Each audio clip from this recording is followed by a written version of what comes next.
গ্রীষ্মকালের রাত। ছাদে উঠেছি একটু হাওয়া খেতে। ছেলেও উঠে এসে গেল। আকাশে অনেক তারা। দুজনে শুয়ে তারা দেখছি।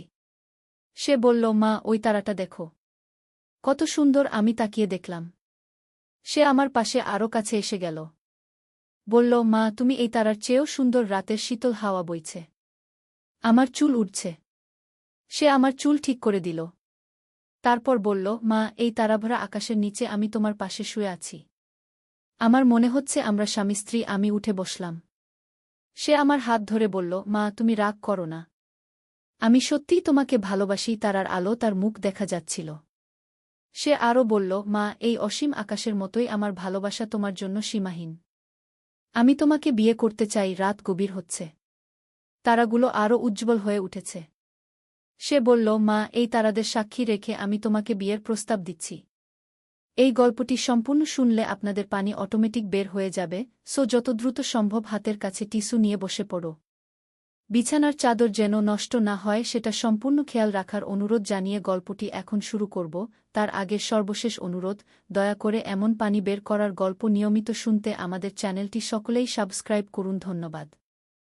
হ্যালো বন্ধুরা, আমার নাম সুমিত্রা ঘোষ। আমার বয়স ৪৫ বছর।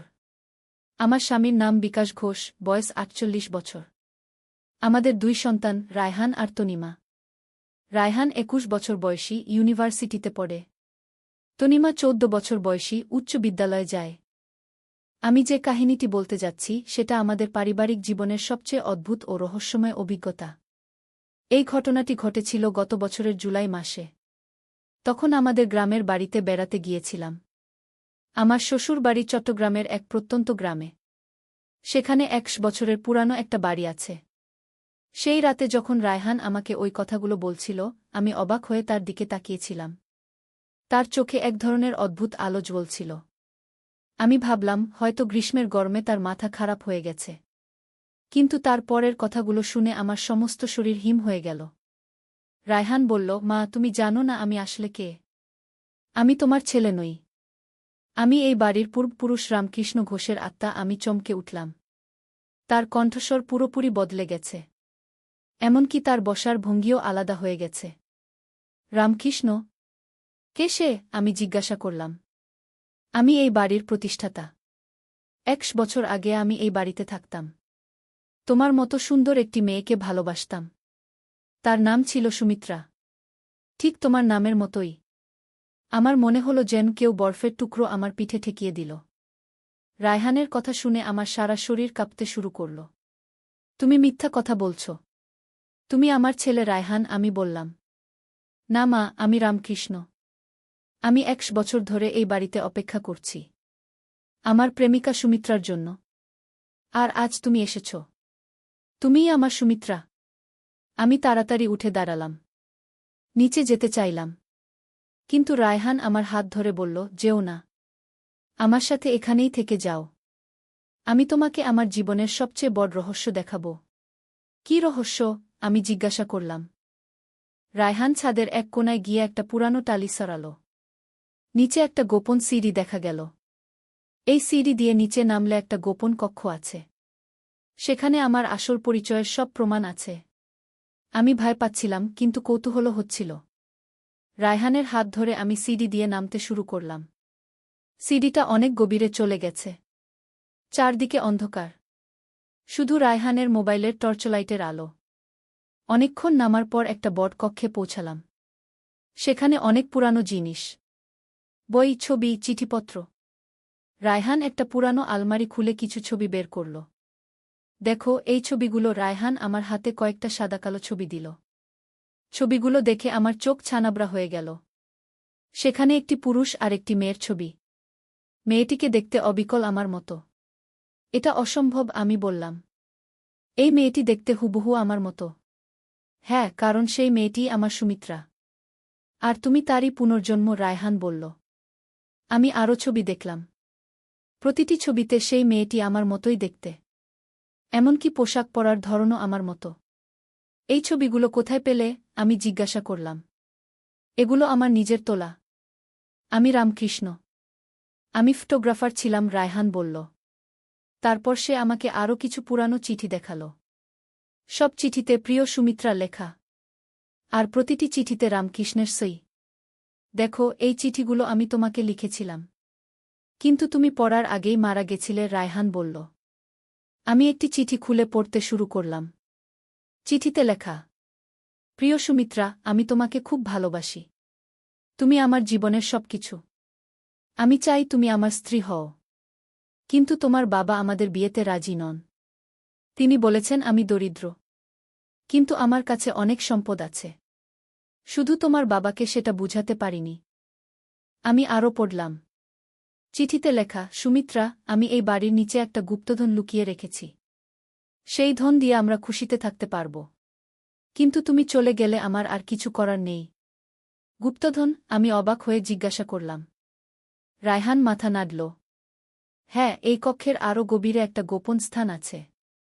সেখানে আমি অনেক স্বর্ণ আর রত্ন লুকিয়ে রেখেছি। আমি চিঠিটা আবার পড়লাম। সেখানে আরও লেখা, সুমিত্রা, যদি তুমি আমাকে ভালোবাসো তাহলে আমার সাথে পালিয়ে যাও। আমি সব আয়োজন করে রেখেছি। আমাদের নতুন জীবন শুরু করব। তাহলে সুমিত্রা কি করেছিল? আমি জিজ্ঞাসা করলাম। রায়হানের চোখে পানি এসে গেল। সে রাজি হয়নি। তার বাবা তাকে অন্য কোথাও বিয়ে দিয়ে দিল। আমি তার খোঁজে গেলাম। কিন্তু তাকে আর পেলাম না। শুনলাম সে বিয়ের কিছুদিন পরই মারা গিয়েছে। তারপর তুমি কি করলে? আমি জিজ্ঞাসা করলাম। আমি এই বাড়িতে ফিরে এলাম। আর সিদ্ধান্ত নিলাম যে সুমিত্রার জন্য চিরকাল অপেক্ষা করব। আমি একটা তান্ত্রিকের কাছে গিয়েছিলাম। সে আমাকে একটা মন্ত্র দিয়েছিল, যার ফলে আমার আত্মা এই বাড়িতেই থেকে যাবে। আমার মাথা ঘুরতে শুরু করল। এত অদ্ভুত সব কথা। কিন্তু ছবিগুলো দেখে আমার বিশ্বাস হচ্ছিল। তুমি সত্যিই রামকৃষ্ণ? আমি জিজ্ঞাসা করলাম। রায়হান মাথা নাড়ল। হ্যাঁ। আমি 1 বছর ধরে তোমার জন্য অপেক্ষা করেছি। আর এখন তুমি এসেছ। কিন্তু তুমি তো আমার ছেলে। এটা সম্ভব নয়, আমি বললাম। তুমি যখন এই বাড়িতে এসেছিলে তখন থেকেই আমি রায়হানের শরীরে ঢুকে পড়েছি।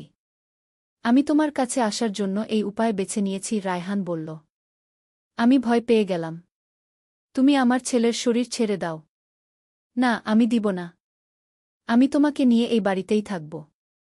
আমাদের নতুন জীবন শুরু হোক, রায়হান বলল। আমি পালানোর চেষ্টা করলাম। কিন্তু রায়হান আমার হাত শক্ত করে ধরে রাখল। ছেড়ে দাও আমাকে, আমি চিৎকার করে বললাম। না। 1 বছর অপেক্ষার পর তোমাকে পেয়েছি। এখন তোমাকে ছাড়ব না, রায়হান বলল। হঠাৎ আমি শুনতে পেলাম উপর থেকে বিকাশের ডাক। সুমিত্রা, তুমি কোথায়? আমি চিৎকার করে বললাম, এখানে। নিচে। কিছুক্ষণ পর বিকাশ ফ্ল্যাশলাইট নিয়ে নিচে নেমে এলো। আমাকে দেখে সে বলল, তুমি এখানে কি করছ? আর রায়হান? রায়হান আমাকে জোর করে এখানে এনেছে। সে নিজেকে রামকৃষ্ণ বলে দাবি করছে, আমি বললাম। বিকাশ রায়হানের দিকে তাকাল। রায়হান, তুমি কি করছ? মায়ের সাথে এমন আচরণ কেন? রায়হান হেসে বলল, আমি রায়হান নই। আমি রামকৃষ্ণ, এই বাড়ির মালিক। বিকাশ অবাক হয়ে বলল, কি বলছো তুমি? তুমি আমার ছেলে।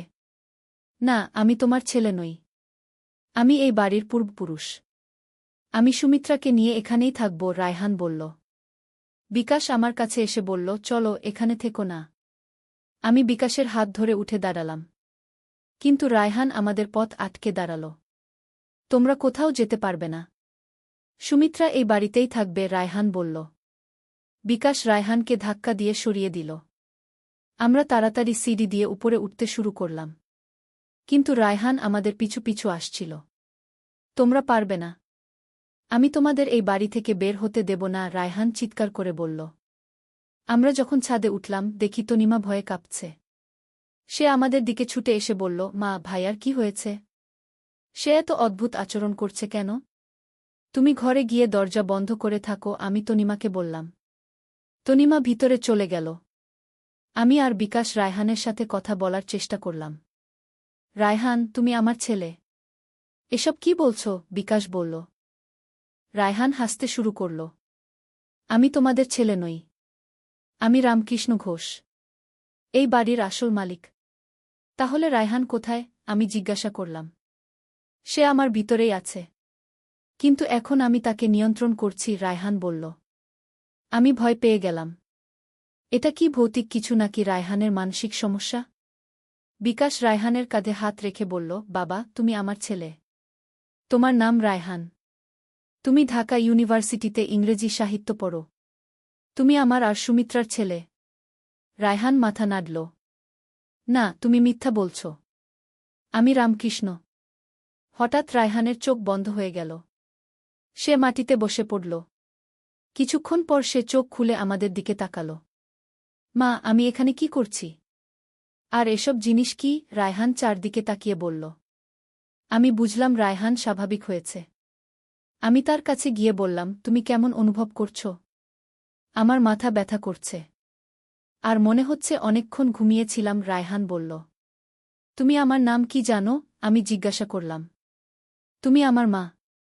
সুমিত্রা ঘোষ, রায়হান বলল। আর তোমার নাম কি? বিকাশ জিজ্ঞাসা করল। আমার নাম রায়হান। রায়হান ঘোষ। আমি তোমার ছেলে, রায়হান বলল। আমি স্বস্তির নিঃশ্বাস ফেললাম। রায়হান স্বাভাবিক হয়ে গেছে। কিন্তু আমার মনে এখনো অনেক প্রশ্ন। সেই গোপন কক্ষ, ছবিগুলো, চিঠিগুলো, এসব কি? পরদিন সকালে আমি একা নিচে নেমে দেখলাম গোপন সিডিটা এখনো আছে। আমি নিচে গিয়ে সব দেখলাম। ছবিগুলো, চিঠিগুলো সব আছে। আমি কয়েকটি চিঠি উপরে নিয়ে এলাম। বিকাশকে দেখালাম। সেও অবাক হয়ে গেল। এই মেয়েটি সত্যিই তোমার মতো দেখতে, বিকাশ বলল। তাহলে এই রামকৃষ্ণের গল্প কি সত্যি? আমি জিজ্ঞাসা করলাম। আমরা গ্রামের বয়স্ক লোকদের কাছে জিজ্ঞাসা করলাম। তারা বলল, হ্যাঁ, এক সময় এই বাড়িতে রামকৃষ্ণ নামে একজন থাকত। সে একটি মেয়েকে ভালোবাসত। কিন্তু তাদের বিয়ে হয়নি। পরে রামকৃষ্ণ উধাও হয়ে গিয়েছিল। আর সেই মেয়ের নাম কি ছিল? আমি জিজ্ঞাসা করলাম। সুমিত্রা। তার নাম ছিল সুমিত্রা দত্ত, বৃদ্ধ লোকটি বলল। আমার শরীর কেঁপে উঠল। সুমিত্রা! আমার নামের সাথে মিলে গেছে। আর সেই সুমিত্রার কি হয়েছিল? বিকাশ জিজ্ঞাসা করল। সে অন্য জায়গায় বিয়ে হয়েছিল। কিন্তু বিয়ের কিছুদিন পরই সে মারা গিয়েছিল, বৃদ্ধ লোকটি বলল। আমি আর বিকাশ চোখাচোখি করলাম। এটা কি কাকতালীয় ব্যাপার নাকি সত্যিই কোনো ভৌতিক ব্যাপার? সেই দিন সন্ধ্যায় আমি রায়হানকে জিজ্ঞাসা করলাম, তুমি কি গতকাল রাতের কোনো কিছু মনে করতে পারো? না মা। আমার মনে পড়ছে আমরা ছাদে তারা দেখছিলাম। তারপর আর কিছু মনে নেই। সকালে বিছানায় ঘুম ভাঙল, রায়হান বলল। তুমি আমাকে কিছু অদ্ভুত কথা বলেছিলে, আমি বললাম। কি ধরনের কথা? রায়হান জিজ্ঞাসা করল। আমি তাকে সব বিস্তারিত বললাম। রায়হান শুনে অবাক হয়ে গেল। আমি এমন কথা বলেছি? এটা অসম্ভব। আমি কখনো তোমার সাথে এমন আচরণ করতে পারি না, রায়হান বলল। কিন্তু তুমি বলেছিলে। এমনকি তুমি নিজেকে রামকৃষ্ণ বলে দাবি করেছিলে, আমি বললাম। রায়হান মাথা নাড়ল। আমার কিছুই মনে নেই। হয়তো আমি ঘুমের মধ্যে কথা বলেছি। কিন্তু আমার মন বলছিল এটা ঘুমের মধ্যে কথা বলা নয়। এর পিছনে আরও গভীর কিছু আছে। সেই রাতে আমি আর ঘুমাতে পারলাম না। বারবার সেই ছবিগুলোর কথা মনে পড়ছিল। যে মেয়েটি আমার মতো দেখতে। পরদিন আমি একা সেই গোপন কক্ষে গেলাম। আরও ভালো করে সবকিছু দেখার জন্য। সেখানে আমি আরও অনেক চিঠি পেলাম। প্রতিটি চিঠি সুমিত্রার নামে লেখা। একটি চিঠিতে লেখা, প্রিয় সুমিত্রা, আমি জানি তুমি আমাকে ভালোবাসো। কিন্তু তোমার পরিবার আমাদের বিয়েতে রাজি নয়। আমি একটা উপায় বের করেছি। আমি তান্ত্রিক বিদ্যা শিখেছি। এর মাধ্যমে আমি চিরকাল তোমার জন্য অপেক্ষা করতে পারব। আরেকটি চিঠিতে লেখা, সুমিত্রা, যদি এই জন্মে আমাদের মিলন না হয়, তাহলে পরবর্তী জন্মে অবশ্যই হবে। আমি প্রতিজ্ঞা করছি যে তোমাকে খুঁজে বের করব। এই চিঠিগুলো পড়ে আমার গা শিউরে উঠল। রামকৃষ্ণ সত্যিই তান্ত্রিক বিদ্যা শিখেছিল। আমি আরও খুঁজতে লাগলাম। একটা পুরানো বইয়ের মধ্যে আমি একটা কাগজ পেলাম। সেখানে একটা মন্ত্র লেখা। আর লেখা, এই মন্ত্র পড়লে আত্মা দেহ ছেড়ে যাবে না। চিরকাল এই স্থানে থেকে যাবে। আমি ভয় পেয়ে গেলাম। রামকৃষ্ণ সত্যিই এই মন্ত্র ব্যবহার করেছিল। হঠাৎ আমার পিছনে একটা আওয়াজ শুনতে পেলাম। ঘুরে দেখি রায়হান দাঁড়িয়ে আছে। কিন্তু তার চোখের দৃষ্টি আলাদা। সুমিত্রা, তুমি এখানে কি করছ? রায়হান বলল। কিন্তু কণ্ঠস্বর অন্যরকম। তুমি কে? রায়হান নাকি রামকৃষ্ণ? আমি জিজ্ঞাসা করলাম। আমি রামকৃষ্ণ। আমি তোমাকে এই সব দেখাতে চেয়েছিলাম, যাতে তুমি বুঝতে পারো আমি কতটা তোমাকে ভালোবাসি। রায়হান বলল। তুমি রায়হানের শরীর ছেড়ে দাও। আমি বললাম, না, আমি এই শরীর ব্যবহার করে তোমার কাছে আসব। আমাদের যে ভালোবাসা অসম্পূর্ণ রয়ে গেছে সেটা পূর্ণ করব। রায়হান বলল। আমি পালানোর চেষ্টা করলাম, কিন্তু রায়হান আমার সামনে এসে দাঁড়াল। তুমি পারবে না। আমি 1 বছর ধরে অপেক্ষা করেছি। এখন তোমাকে ছাড়ব না। রায়হান বলল। আমি তোমার সুমিত্রা নই। আমি অন্য কেউ। আমি বললাম, না, তুমিই আমার সুমিত্রা। তোমার চেহারা, তোমার নাম, সবকিছু মিলে যাচ্ছে। তুমি তারই পুনর্জন্ম। রায়হান বলল। হঠাৎ উপর থেকে তনিমার চিৎকার শুনতে পেলাম। আমি তাড়াতাড়ি উপরে যেতে চাইলাম। তনিমার কি হয়েছে? আমি জিজ্ঞাসা করলাম। সে ভূত দেখেছে। রায়হান হেসে বলল। আমি দৌড়ে উপরে গেলাম। দেখি তনিমা কোনায় বসে কাঁপছে। বিকাশ তার পাশে বসে তাকে সান্ত্বনা দিচ্ছে। তনিমার কি হয়েছে? আমি জিজ্ঞাসা করলাম। সে বলছে একটা ভূত দেখেছে। একজন বুড়ো মানুষ তার সামনে এসে দাঁড়িয়েছিল। বিকাশ বলল। তনিমা কাঁদতে কাঁদতে বলল, মা, সেই বুড়ো লোকটি আমাকে বলেছিল যে সে রামকৃষ্ণ। সে তোমাকে খুঁজছে। আমার রক্ত হিম হয়ে গেল। তনিমাও রামকৃষ্ণ দেখেছে। সে দেখতে কেমন ছিল? আমি জিজ্ঞাসা করলাম। লম্বা, পাতলা, সাদা চুল, দাড়ি, পুরানো জামাকাপড় পরেছিল, আর তার চোখ থেকে আলো বের হচ্ছিল। তনিমা বলল। আমি রায়হানের দিকে তাকালাম। সে স্বাভাবিক দেখাচ্ছিল। রায়হান, তুমি কিছু দেখেছ? আমি জিজ্ঞাসা করলাম। না মা, আমি তো এতক্ষণ ঘুমিয়েছিলাম। রায়হান বলল। আমি বুঝলাম রামকৃষ্ণ রায়হানের শরীর ছেড়ে দিয়েছে। এখন সে নিজের আসল রূপে ঘুরে বেড়াচ্ছে। সেই রাতে আমরা কেউ ঘুমাতে পারলাম না। বারবার অদ্ভুত আওয়াজ শুনতে পাচ্ছিলাম। মনে হচ্ছিল কেউ বাড়িতে হেঁটে বেড়াচ্ছে। মধ্যরাতে আমি একটা কণ্ঠস্বর শুনতে পেলাম। কেউ আমার নাম ডাকছে। সুমিত্রা, সুমিত্রা। আমি জানালার পাশে গিয়ে দেখলাম, নিচে উঠানে একজন বুড়ো লোক দাঁড়িয়ে আছে। চাঁদের আলো, তার চেহারা দেখা যাচ্ছে ঠিক তনিমার বর্ণনার মতোই। সুমিত্রা, নেমে এসো। আমি তোমার জন্য অপেক্ষা করছি, সেই লোকটি বলল। আমি ভয়ে জানালা বন্ধ করে দিলাম, কিন্তু আওয়াজ আসতেই থাকল। তুমি লুকিয়ে থাকতে পারবে না। আমি তোমাকে নিয়েই যাব। পরদিন সকালে আমি বিকাশকে সব বললাম। সে বলল, আমরা এই বাড়ি ছেড়ে চলে যাব। কিন্তু রামকৃষ্ণ তো আমাদের পিছু পিছু আসতে পারে। আমি বললাম, তাহলে আমাদের কিছু একটা করতে হবে। আমি গ্রামের পুরোহিতের সাথে কথা বলবো। বিকাশ বলল। আমরা গ্রামের পুরোহিতের কাছে গেলাম। সব বিস্তারিত বললাম। পুরোহিত শুনে বললেন, এটা একটা অভিশপ্ত আত্মা। একে শান্ত করতে হবে।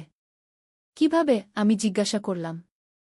রামকৃষ্ণের মৃতদেহ কোথায় আছে সেটা খুঁজে বের করতে হবে। তারপর তার সৎকার করতে হবে। পুরোহিত বললেন। কিন্তু 1 বছর আগের মৃতদেহ এখনও আছে? বিকাশ জিজ্ঞাসা করল। যদি সে তান্ত্রিক বিদ্যা ব্যবহার করে থাকে, তাহলে তার দেহ নষ্ট হয়নি। সে নিজেকে মমি করে রেখেছে। পুরোহিত বললেন। আমরা আবার সেই গোপন কক্ষে গেলাম।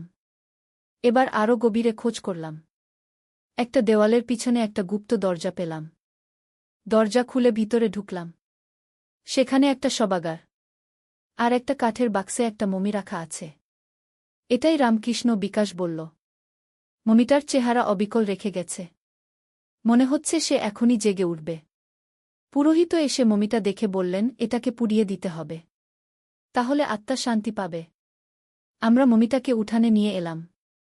পুরোহিত মন্ত্র পড়তে শুরু করলেন। আমরা আগুন জ্বালালাম।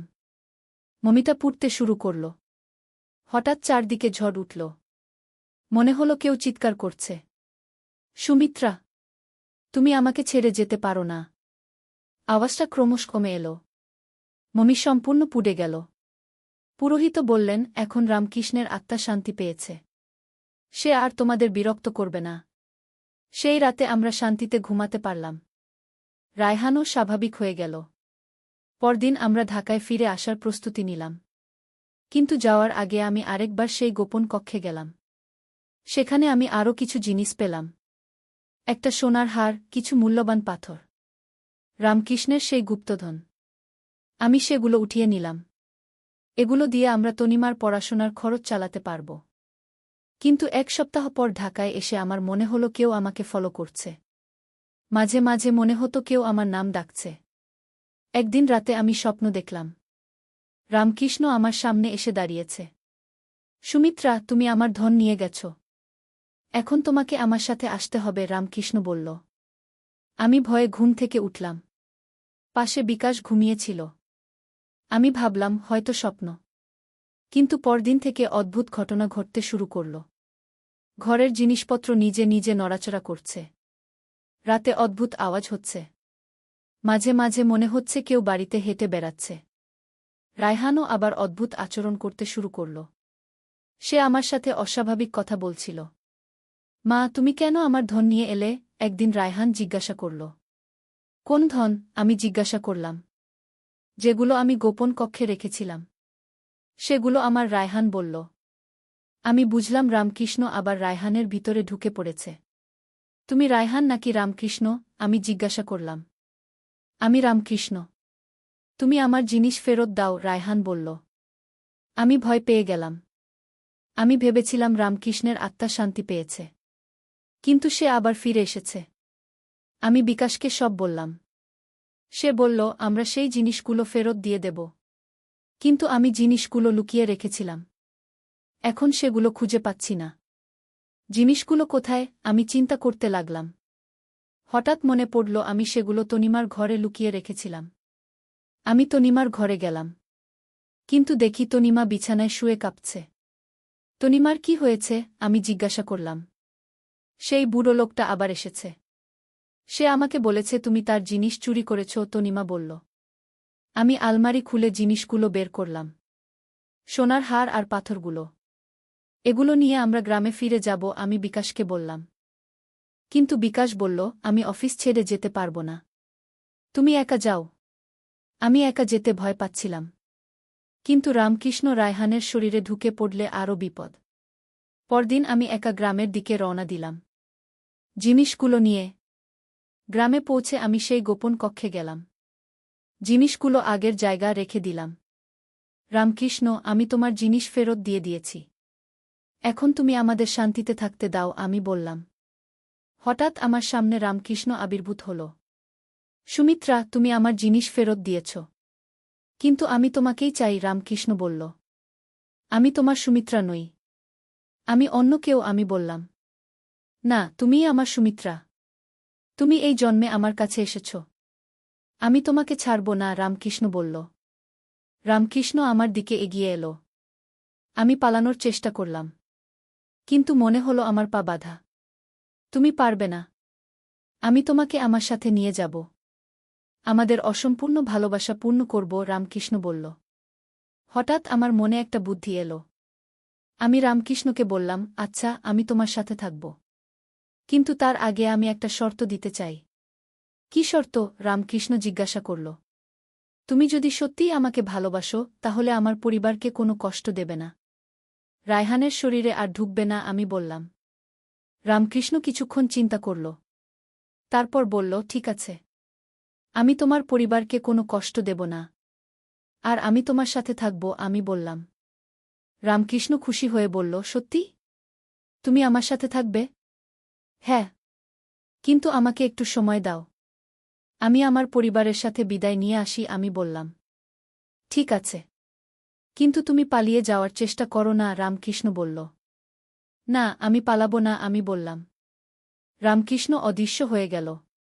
আমি তাড়াতাড়ি সেই জায়গা থেকে বের হয়ে এলাম। আমি সরাসরি পুরোহিতের কাছে গেলাম। তাকে সব বললাম।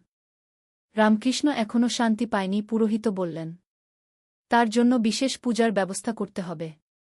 কি ধরনের পূজা? আমি জিজ্ঞাসা করলাম। সুমিত্রার আত্মার সাথে তার মিলন ঘটাতে হবে। তাহলে দুজনেই শান্তি পাবে, পুরোহিত বললেন। কিন্তু সুমিত্রা তো মারা গেছে, আমি বললাম। তার কবর খুঁজে বের করতে হবে। তার অস্থিভস্ম নিয়ে এসে রামকৃষ্ণের সাথে মিশিয়ে দিতে হবে, পুরোহিত বললেন। আমরা গ্রামের লোকদের কাছে জিজ্ঞাসা করলাম।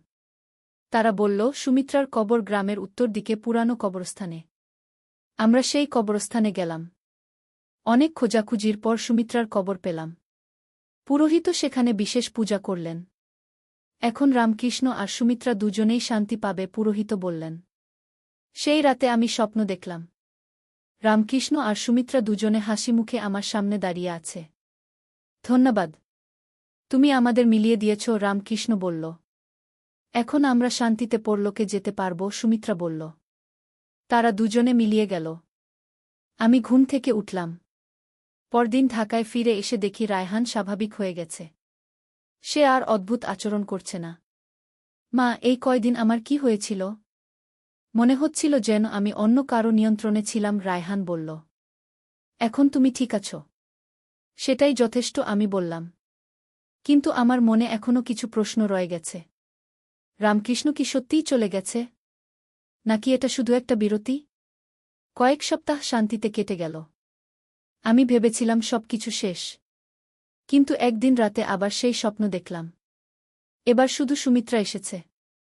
সে আমাকে বলল, তুমি আমার জায়গা নিয়েছ। রামকৃষ্ণ তোমাকে আমার ভেবে ভালোবাসে। আমি তোমার জায়গা নিইনি। আমি শুধু তোমাদের মিলিয়ে দিয়েছি, আমি বললাম। না, রামকৃষ্ণ এখনও তোমাকে খুঁজছে। সে আমাকে ছেড়ে দিয়েছে। সে বলেছে তুমিই তার আসল ভালোবাসা, সুমিত্রা বলল। আমি ভয়ে ঘুম থেকে উঠলাম। এটা কি নতুন বিপদের সংকেত? পরদিন সকালে দেখি তনিমা আবার অসুস্থ। সে বলছে রাতে কেউ তার ঘরে এসেছিল। কে এসেছিল? আমি জিজ্ঞাসা করলাম। একটা মেয়ে। সে বলছিল তার নাম সুমিত্রা। সে তোমার কাছে একটা বার্তা পাঠিয়েছে, তনিমা বলল। কি বার্তা? আমি জিজ্ঞাসা করলাম। সে বলেছে তুমি রামকৃষ্ণকে তার থেকে কেড়ে নিয়েছ। এখন সে প্রতিশোধ নেবে, তনিমা বলল। আমার মাথা ঝিমঝিম করতে শুরু করল। এটা কি হচ্ছে? আগে রামকৃষ্ণের সমস্যা ছিল, এখন সুমিত্রাও সমস্যা হয়ে দাঁড়িয়েছে। আমি আবার সেই পুরোহিতের কাছে ফোন করলাম। তাকে সব বললাম। এটা জটিল হয়ে গেছে। রামকৃষ্ণ আর সুমিত্রার মধ্যে এখনও মিলন হয়নি। তারা দুজনেই তোমার জন্য লড়াই করছে, পুরোহিত বললেন। এখন কি করব? আমি জিজ্ঞাসা করলাম। তোমাকে আবার গ্রামে আসতে হবে। আমি একটা বর পূজার আয়োজন করব। তবেই এই সমস্যার সমাধান হবে, পুরোহিত বললেন। কিন্তু আমার গ্রামে যেতে ভয় লাগছিল। রামকৃষ্ণ আর সুমিত্রা দুজনেই সেখানে আছে। সেই রাতে আমি যখন ঘুমাতে গেলাম, আবার স্বপ্ন দেখলাম। এবার রামকৃষ্ণ আর সুমিত্রা দুজনেই এসেছে। তুমি আমাদের মধ্যে বিভেদ সৃষ্টি করেছ, রামকৃষ্ণ বলল। আমি তোমার জন্য 100 বছর অপেক্ষা করেছি। কিন্তু তুমি এই মেয়েটাকে নিয়ে ব্যস্ত, সুমিত্রা বলল। আমি কিছু করিনি। আমি শুধু তোমাদের মিলিয়ে দিতে চেয়েছিলাম, আমি বললাম। না, তুমি আমাদের বিভ্রান্ত করেছ। এখন তুমিই দায়ী, রামকৃষ্ণ বলল। আমি ভয়ে চিৎকার করে ঘুম থেকে উঠলাম। পাশে বিকাশ ঘুমিয়েছিল। আমি তাকে জাগিয়ে সব বললাম। সে বলল, আমি তোমার সাথে গ্রামে যাব। কিন্তু তোমার অফিস? আমি জিজ্ঞাসা করলাম। অফিসের চেয়ে পরিবার বেশি গুরুত্বপূর্ণ, বিকাশ বলল। পরদিন আমরা সবাই গ্রামে রওনা দিলাম। রায়হান আর তনিমাও সাথে নিলাম। গ্রামে পৌঁছে দেখি পরিস্থিতি আরও খারাপ। গ্রামের অনেক লোক বলছে তারা ভূত দেখেছে। 2টি ভূত, একটি পুরুষ, একটি মেয়ে। তারা গ্রামে ছড়িয়ে পড়েছে, গ্রামের একজন বলল। কি করছে তারা? বিকাশ জিজ্ঞাসা করল। তারা সুমিত্রা নাম ধরে ডাকছে। সবাই ভয়ে ঘরের দরজা বন্ধ করে রাখে, সেই লোকটি বলল। আমি বুঝলাম পরিস্থিতি হাতের বাইরে চলে গেছে। পুরোহিত আমাদের সাথে দেখা করে বললেন, আমি বড় একটা যজ্ঞের আয়োজন করব। এই 2 আত্মাকে চিরতরে শান্তি দিতে হবে। কতদিন লাগবে? আমি জিজ্ঞাসা করলাম। 3 দিন। 3 দিন ধরে যজ্ঞ চলবে। তোমাকে এই 3 দিন গ্রামেই থাকতে হবে, পুরোহিত বললেন। আমার মন খারাপ লাগছিল। কিন্তু উপায় ছিল না। সেই রাতে আমরা গ্রামের বাড়িতেই থাকলাম। পুরোহিত বাড়ির চারদিকে বিশেষ মন্ত্র পড়ে সুরক্ষা দিলেন। কিন্তু মধ্যরাতে আবার সেই আওয়াজ শুরু হল। সুমিত্রা, সুমিত্রা। এবার 2টি কণ্ঠস্বর একসাথে ডাকছে। রামকৃষ্ণ আর সুমিত্রা দুজনেই। তুমি লুকিয়ে থাকতে পারবে না। আমরা তোমাকে নিয়ে যাব। আমি ভয়ে কাঁপতে শুরু করলাম। বিকাশ আমাকে জড়িয়ে ধরে রাখল। পরদিন থেকে যজ্ঞ শুরু হল। পুরোহিত অনেক জটিল মন্ত্র পড়তে শুরু করলেন। অনেক গ্রামবাসী এসে যজ্ঞে অংশ নিল। প্রথম দিন কিছু হল না, কিন্তু দ্বিতীয় দিন রাতে অদ্ভুত ঘটনা ঘটতে শুরু করল। যজ্ঞের আগুন নিজে নিজে জ্বলে উঠল। চারদিকে ঝড়ো হাওয়া বইতে শুরু করল। আকাশে বিজলি চমকাতে লাগল। তারা এসেছে, পুরোহিত বললেন। হঠাৎ যজ্ঞের আগুনের মধ্যে দুটি ছায়ামূর্তি দেখা গেল, রামকৃষ্ণ আর সুমিত্রা। আমরা যেতে চাই না, তারা বলল। আমরা এখানেই থাকব। পুরোহিত আরও জোরে মন্ত্র পড়তে শুরু করলেন। গ্রামবাসীরাও একসাথে মন্ত্র পড়তে লাগল। তোমরা এই পৃথিবীর নও, তোমাদের স্থান পরলোকে, পুরোহিত বললেন। না, আমরা সুমিত্রার জন্য অপেক্ষা করব, রামকৃষ্ণ বলল। আমিও তার সাথে লড়াই করব, সুমিত্রা বলল। আমি এগিয়ে গিয়ে বললাম, তোমরা আমার জন্য লড়াই করছ কেন?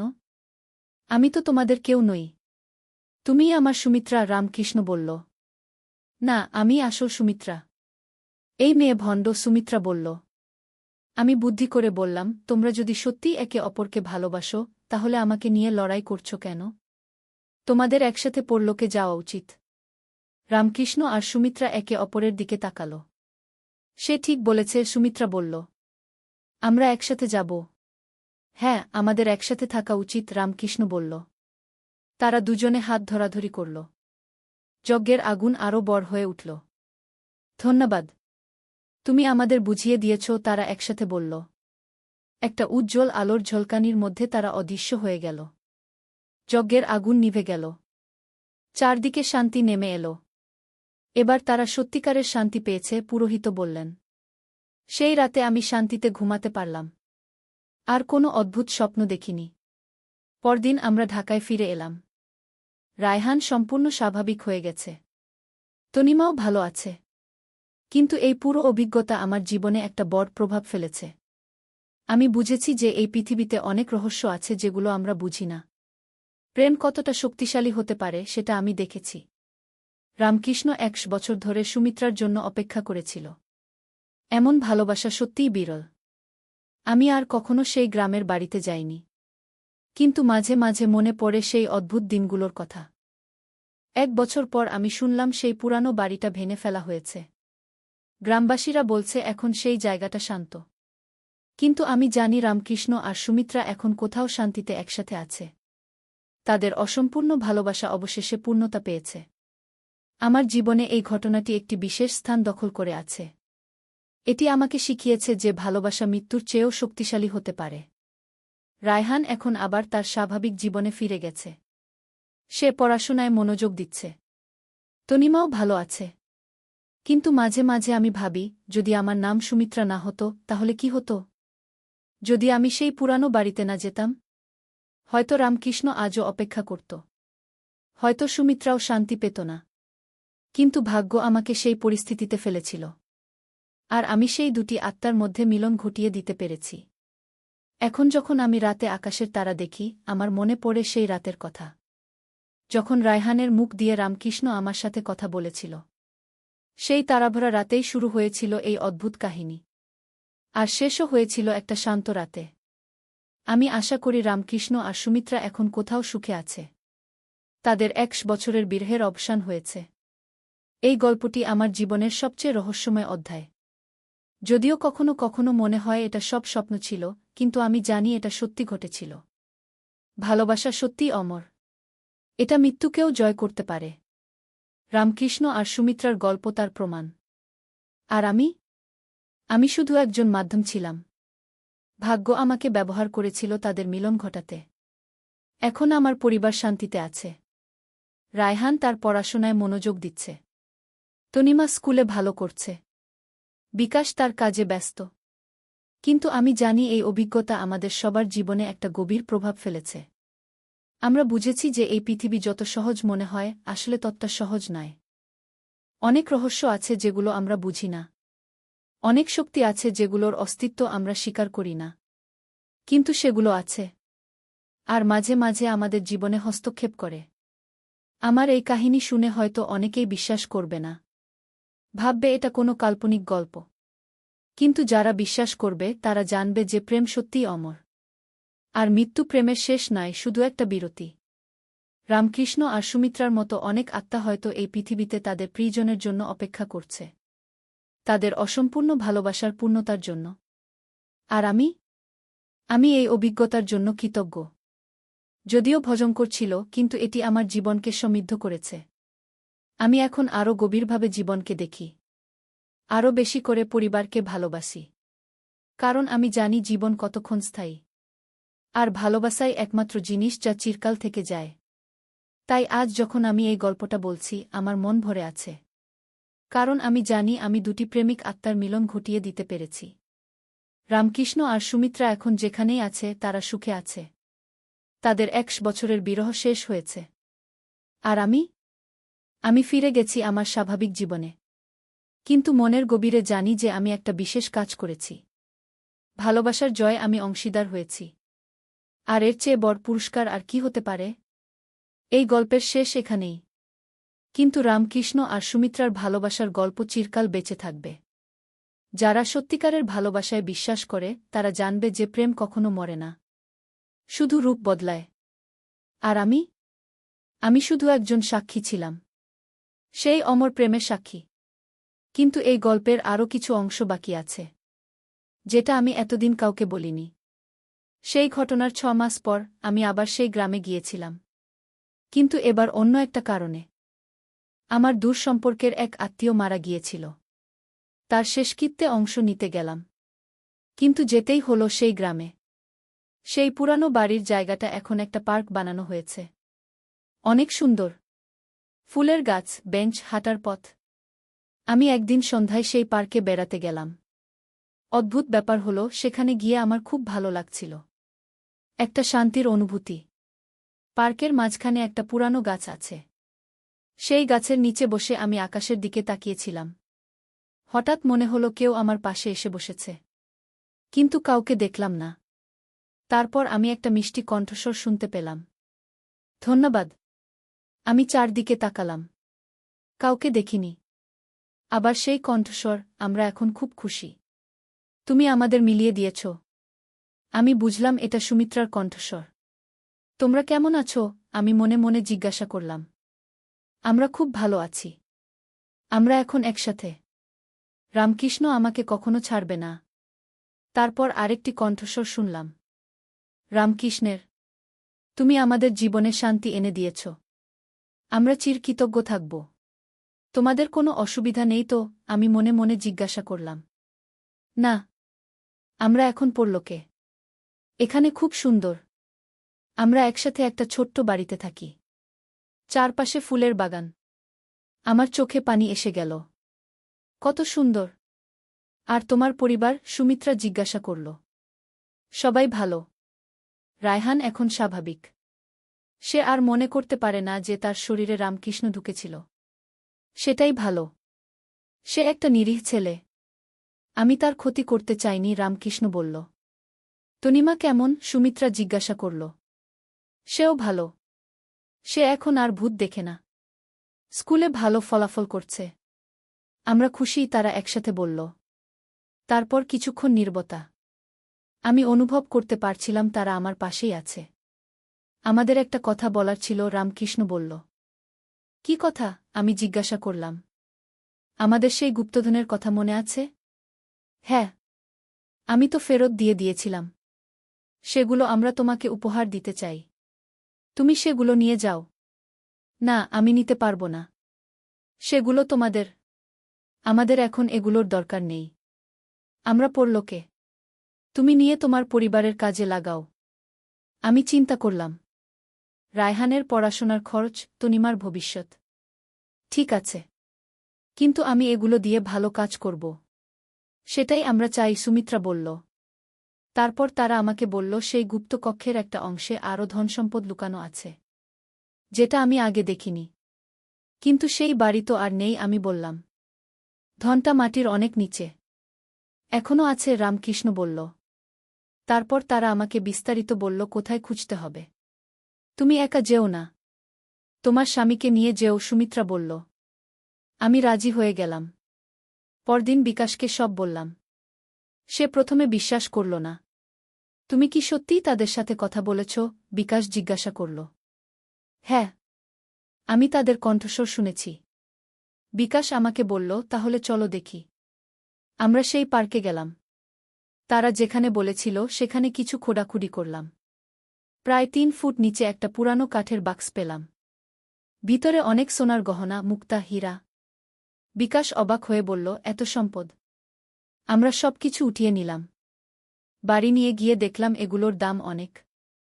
কিন্তু আমি মনে রেখেছিলাম আমার প্রতিশ্রুতি। এই অর্থ দিয়ে ভালো কাজ করব। প্রথমে রায়হানের পড়াশোনার খরচের জন্য আলাদা করে রাখলাম।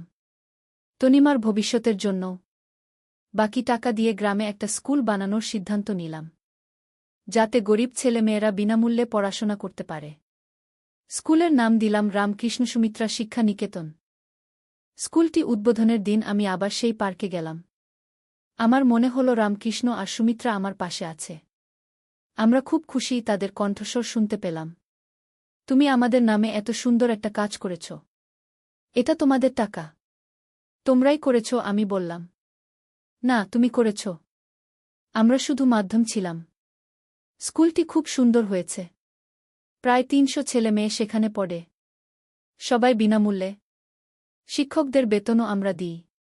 সব খরচ সেই ধন থেকেই চলে। আর একটা মজার ব্যাপার হলো, স্কুলের বাচ্চারা বলে সেখানে কখনো কখনো দুজন ভূত আসে। একজন বুড়ো মানুষ, একজন মেয়ে। কিন্তু তারা ভালো ভূত। বাচ্চাদের পড়তে সাহায্য করে। আমি বুঝতে পারি সেই ভূত দুজন রামকৃষ্ণ আর সুমিত্রা। তারা এখনও দেখাশোনা করে তাদের স্কুলের। এর কয়েক মাস পর আরেকটি ঘটনা ঘটল। রায়হান একদিন আমার কাছে এসে বলল, মা, আমার মনে হয় আমি তোমাকে বিয়ে করব। আমি চমকে উঠলাম। আবার সেই একই কথা। কিন্তু রায়হানের চোখ স্বাভাবিক। সে হাসছে। কি বলছো তুমি? আমি জিজ্ঞাসা করলাম। আরে মা, তোমার সাথে ফানি করছি। আজকাল তোমাকে খুব চিন্তিত লাগে, তাই একটু হাসানোর চেষ্টা করছি। আমি স্বস্তির নিঃশ্বাস ফেললাম। রায়হান সত্যিই স্বাভাবিক। তুমি কি কিছু মনে করতে পারো গত বছরের সেই ঘটনার? আমি জিজ্ঞাসা করলাম। কোন ঘটনা? গ্রামে গেলাম যখন। রায়হান মাথা নাড়ল। না মা, আমার মনে আছে আমরা গ্রামে গিয়েছিলাম। কিন্তু বিস্তারিত কিছু মনে নেই। মনে হয় অসুস্থ ছিলাম। আর কিছু? না। তবে মাঝে মাঝে স্বপ্ন দেখি। একজন বুড়ো লোক আমাকে ধন্যবাদ দিচ্ছে। বলছে আমি তাকে সাহায্য করেছি। আমি অবাক হয়ে গেলাম। রায়হান জানে না, কিন্তু তার অবচেতনে রামকৃষ্ণের স্মৃতি আছে। সেই বুড়ো লোকটি কেমন দেখতে? আমি জিজ্ঞাসা করলাম। লম্বা, পাতলা, সাদা চুল, দাড়ি, পুরানো জামাকাপড়। আর তার চোখে অদ্ভুত আলো। ঠিক রামকৃষ্ণের মতো। আর কিছু বলে সে? আমি জিজ্ঞাসা করলাম। বলে আমি তার শরীর ব্যবহার করতে দিয়েছি। এখন সে শান্তিতে আছে। আমার চোখে পানি এসে গেল। রামকৃষ্ণ রায়হানের কাছে কৃতজ্ঞতা প্রকাশ করছে। এরপর থেকে মাঝে মাঝে রায়হান আমাকে এমন স্বপ্নের কথা বলত। রামকৃষ্ণ আর সুমিত্রা তার স্বপ্নে আসে। তারা দুজনে খুশি। একসাথে। তনিমাও মাঝে মাঝে বলে সে স্বপ্ন দেখে। একটি সুন্দর মেয়ে আর একজন ভদ্রলোক। তারা তার মাথায় হাত বুলিয়ে দেয়া। আমি বুঝতে পারি রামকৃষ্ণ আর সুমিত্রা আমাদের পরিবারের উপর নজর রাখে। তারা আমাদের রক্ষা করে। একবার তনিমা রাস্তায় একটা দুর্ঘটনার থেকে বেঁচে গিয়েছিল। সে বলছিল একটি মেয়ে তাকে টেনে সরিয়ে দিয়েছিল। কিন্তু চারপাশে কোনো মেয়েকে দেখা যায়নি। আমি জানি সেটা সুমিত্রা ছিল। রায়হানও একবার নদীতে ডুবে যাচ্ছিল। সে বলছিল একজন লোক তাকে তীরে তুলে দিয়েছে। কিন্তু সে লোকটিকে আর দেখতে পায়নি। আমি জানি সেটা রামকৃষ্ণ ছিল। এভাবে তারা আমাদের পরিবারের অভিভাবক হয়ে গেছে। আমি প্রতি মাসে একবার সেই পার্কে যাই। তাদের সাথে কথা বলি। তারা আমাকে পরিবারের খবর দেয়। আমিও তাদের আমাদের খবর জানাই। আমাদের স্কুল কেমন চলছে? একদিন রামকৃষ্ণ জিজ্ঞাসা করল। খুব ভালো। এবছর ৫০ জন ছাত্রছাত্রী উচ্চ বিদ্যালয়ে ভর্তি হয়েছে। চমৎকার। আমরা খুশি, সুমিত্রা বলল। তোমরা কখনো কখনো স্কুলে যাও শুনেছি। হ্যাঁ।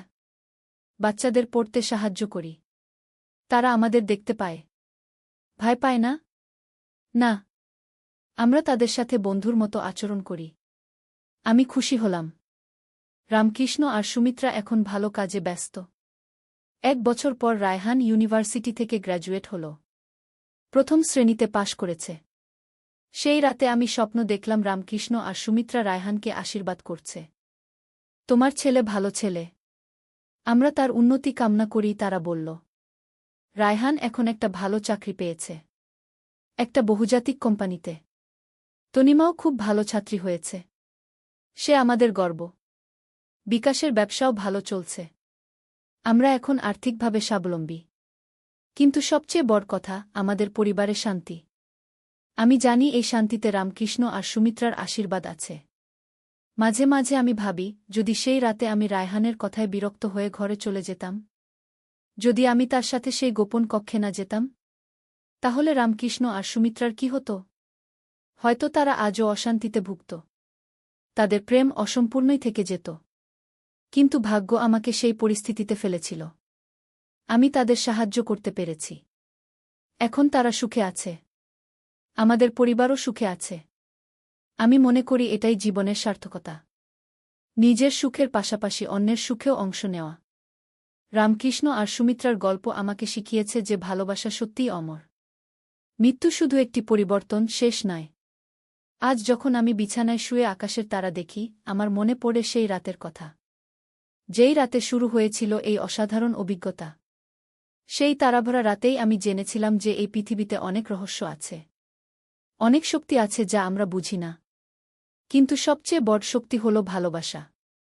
এটি সব বাধা অতিক্রম করতে পারে, এমনকি মৃত্যুকেও। রামকৃষ্ণ আর সুমিত্রার প্রেম তার প্রমাণ। ১০০ বছরের বিরহের পরেও তাদের ভালোবাসা অটুট ছিল। আর আজ তারা একসাথে, সুখে, শান্তিতে। আমি গর্বিত যে আমি তাদের এই মিলনে ভূমিকা রাখতে পেরেছি। এই গল্পটি আমার জীবনের সবচেয়ে মূল্যবান অভিজ্ঞতা। যদিও অনেকেই বিশ্বাস করবে না, কিন্তু আমি জানি এটা সত্য। ভালোবাসা অমর। প্রেম মৃত্যুর চেয়েও শক্তিশালী। রামকৃষ্ণ আর সুমিত্রার গল্প সেই সত্যেরই প্রমাণ। আর আমি ধন্য যে আমি সেই চিরন্তন প্রেমের সাক্ষী হতে পেরেছি এবং তাদের মিলনে অংশ নিতে পেরেছি। এটাই আমার জীবনের সবচেয়ে বড় পুরস্কার। অন্যের সুখে নিজের সুখ খুঁজে পাওয়া। রামকৃষ্ণ আর সুমিত্রা যেখানেই আছে, তারা সুখে আছে। আর আমরাও তাদের আশীর্বাদে সুখে আছি। প্রেমের জয় হয়েছে। ভালোবাসার জয় হয়েছে। এটাই আমার জীবনের সবচেয়ে বড় পুরস্কার। অন্যের সুখে নিজের সুখ খুঁজে পাওয়া। রামকৃষ্ণ আর সুমিত্রা যেখানেই আছে, তারা সুখে আছে। আর আমরাও তাদের আশীর্বাদে সুখে আছি। প্রেমের জয় হয়েছে। ভালোবাসার জয় হয়েছে। কিন্তু আমার গল্প এখানেই শেষ নয়। আরও অনেক কিছু ঘটেছে যা আমি আগে বলিনি। ২ বছর পর রায়হানের বিয়ে হল। একটি খুব সুন্দর মেয়ের সাথে। তার নাম রিয়া। সে একজন শিক্ষিকা। বিয়ের আগের রাতে আমি অদ্ভুত একটা স্বপ্ন দেখলাম। রামকৃষ্ণ আর সুমিত্রা এসেছে। তারা রায়হানকে আশীর্বাদ করছে। তোমার ছেলের বিয়ে হচ্ছে। আমরা খুব খুশি, সুমিত্রা বলল। সে একটা ভালো মেয়ে পেয়েছে। তাদের সংসার সুখের হবে, রামকৃষ্ণ বলল। তোমরা তাদের দেখাশোনা করবে তো? আমি জিজ্ঞাসা করলাম। অবশ্যই। আমরা তোমার পরিবারের সবার উপর নজর রাখি, তারা বলল। বিয়ের দিন খুব সুন্দর হয়েছিল। সবকিছু ঠিকঠাক হয়েছে। কোনো সমস্যা হয়নি। কিন্তু একটা মজার ব্যাপার ঘটেছিল। বিয়ের ফটোগ্রাফার পরে আমাদের বলেছিল, আপনাদের পরিবারের কোনো বৃদ্ধ আত্মীয় ছিল নাকি? আমি ছবিতে একজন বুড়ো মানুষ দেখেছি। পেছনে দাঁড়িয়েছিল। আমরা ছবি দেখলাম। সত্যিই একটা অস্পষ্ট ছায়া দেখা যাচ্ছে। দেখতে রামকৃষ্ণের মতো। আমি বুঝলাম রামকৃষ্ণ বিয়েতে এসেছিল রায়হানকে আশীর্বাদ দিতে। রিয়া খুব ভালো মেয়ে। সে আমাদের সাথে খুব ভালো আচরণ করে। রায়হানের সাথে তার সম্পর্ক অনেক মধুর। বিয়ের ৬ মাস পর রিয়া আমাকে বলল, মা, আমি মাঝে মাঝে স্বপ্ন দেখি। একজন বুড়ো লোক আর একজন মেয়ে আমাকে ভালো থাকার জন্য দোয়া করে। আমি হেসে বললাম, তারা আমাদের পরিবারের অভিভাবক। তোমারও এখন। ১ বছর পর রিয়া মা হল। একটি সুন্দর ছেলে। আমরা তার নাম রাখলাম অর্ক। অর্কের জন্মের রাতে আমি স্বপ্ন দেখলাম রামকৃষ্ণ আর সুমিত্রা বাচ্চাটিকে আশীর্বাদ করছে। এই শিশু আমাদের পরিবারের আলো হবে, তারা বলল। অর্ক সত্যিই খুব ভালো বাচ্চা। কখনো কাঁদে না। সবসময় হাসে। যখন অর্কের বয়স 2 বছর একটা অদ্ভুত ব্যাপার লক্ষ্য করলাম। সে মাঝে মাঝে এক কোণায় দাঁড়িয়ে হাসে, যেন কার সাথে খেলা করছে। একদিন রিয়া আমাকে বলল, মা, অর্ক বলে তার দাদু আর নানি আসে, তাদের সাথে খেলে। কোনো দাদু নানি? আমি জিজ্ঞাসা করলাম। সে বলে একজন দাদু আর একজন নানি। দাদুর সাদা দাড়ি, নানি খুব সুন্দর। আমি বুঝলাম অর্ক রামকৃষ্ণ আর সুমিত্রাকে দেখতে পায়। ছোট বাচ্চারা অনেক সময় আত্মাদের দেখতে পায়। একদিন আমি অর্ককে জিজ্ঞাসা করলাম, দাদু নানি তোমাকে কি বলে? তারা বলে আমি ভালো ছেলে। তারা আমাকে গল্প বলে। পরীর গল্প, অর্ক বলল। আমার চোখে পানি এসে গেল। রামকৃষ্ণ আর সুমিত্রা অর্কের সাথেও বন্ধুত্ব করেছে। এদিকে তনিমা এখন কলেজে পড়ে। সেও খুব ভালো ছাত্রী। তার একটা ছেলে বন্ধু আছে, নাম সৌরভ। সৌরভ খুব ভালো ছেলে, তনিমাকে অনেক ভালোবাসে। একদিন তনিমা আমাকে বলল, মা, আমি স্বপ্ন দেখেছি। একটি সুন্দর মেয়ে আমাকে বলেছে সৌরভ আমার জন্য ভালো ছেলে। আমি বুঝলাম সুমিত্রা তনিমাকে পরামর্শ দিচ্ছে। আমি তনিমাকে বললাম, তুমি যদি সৌরভকে ভালোবাসো তাহলে আমাদের কোনো আপত্তি নেই।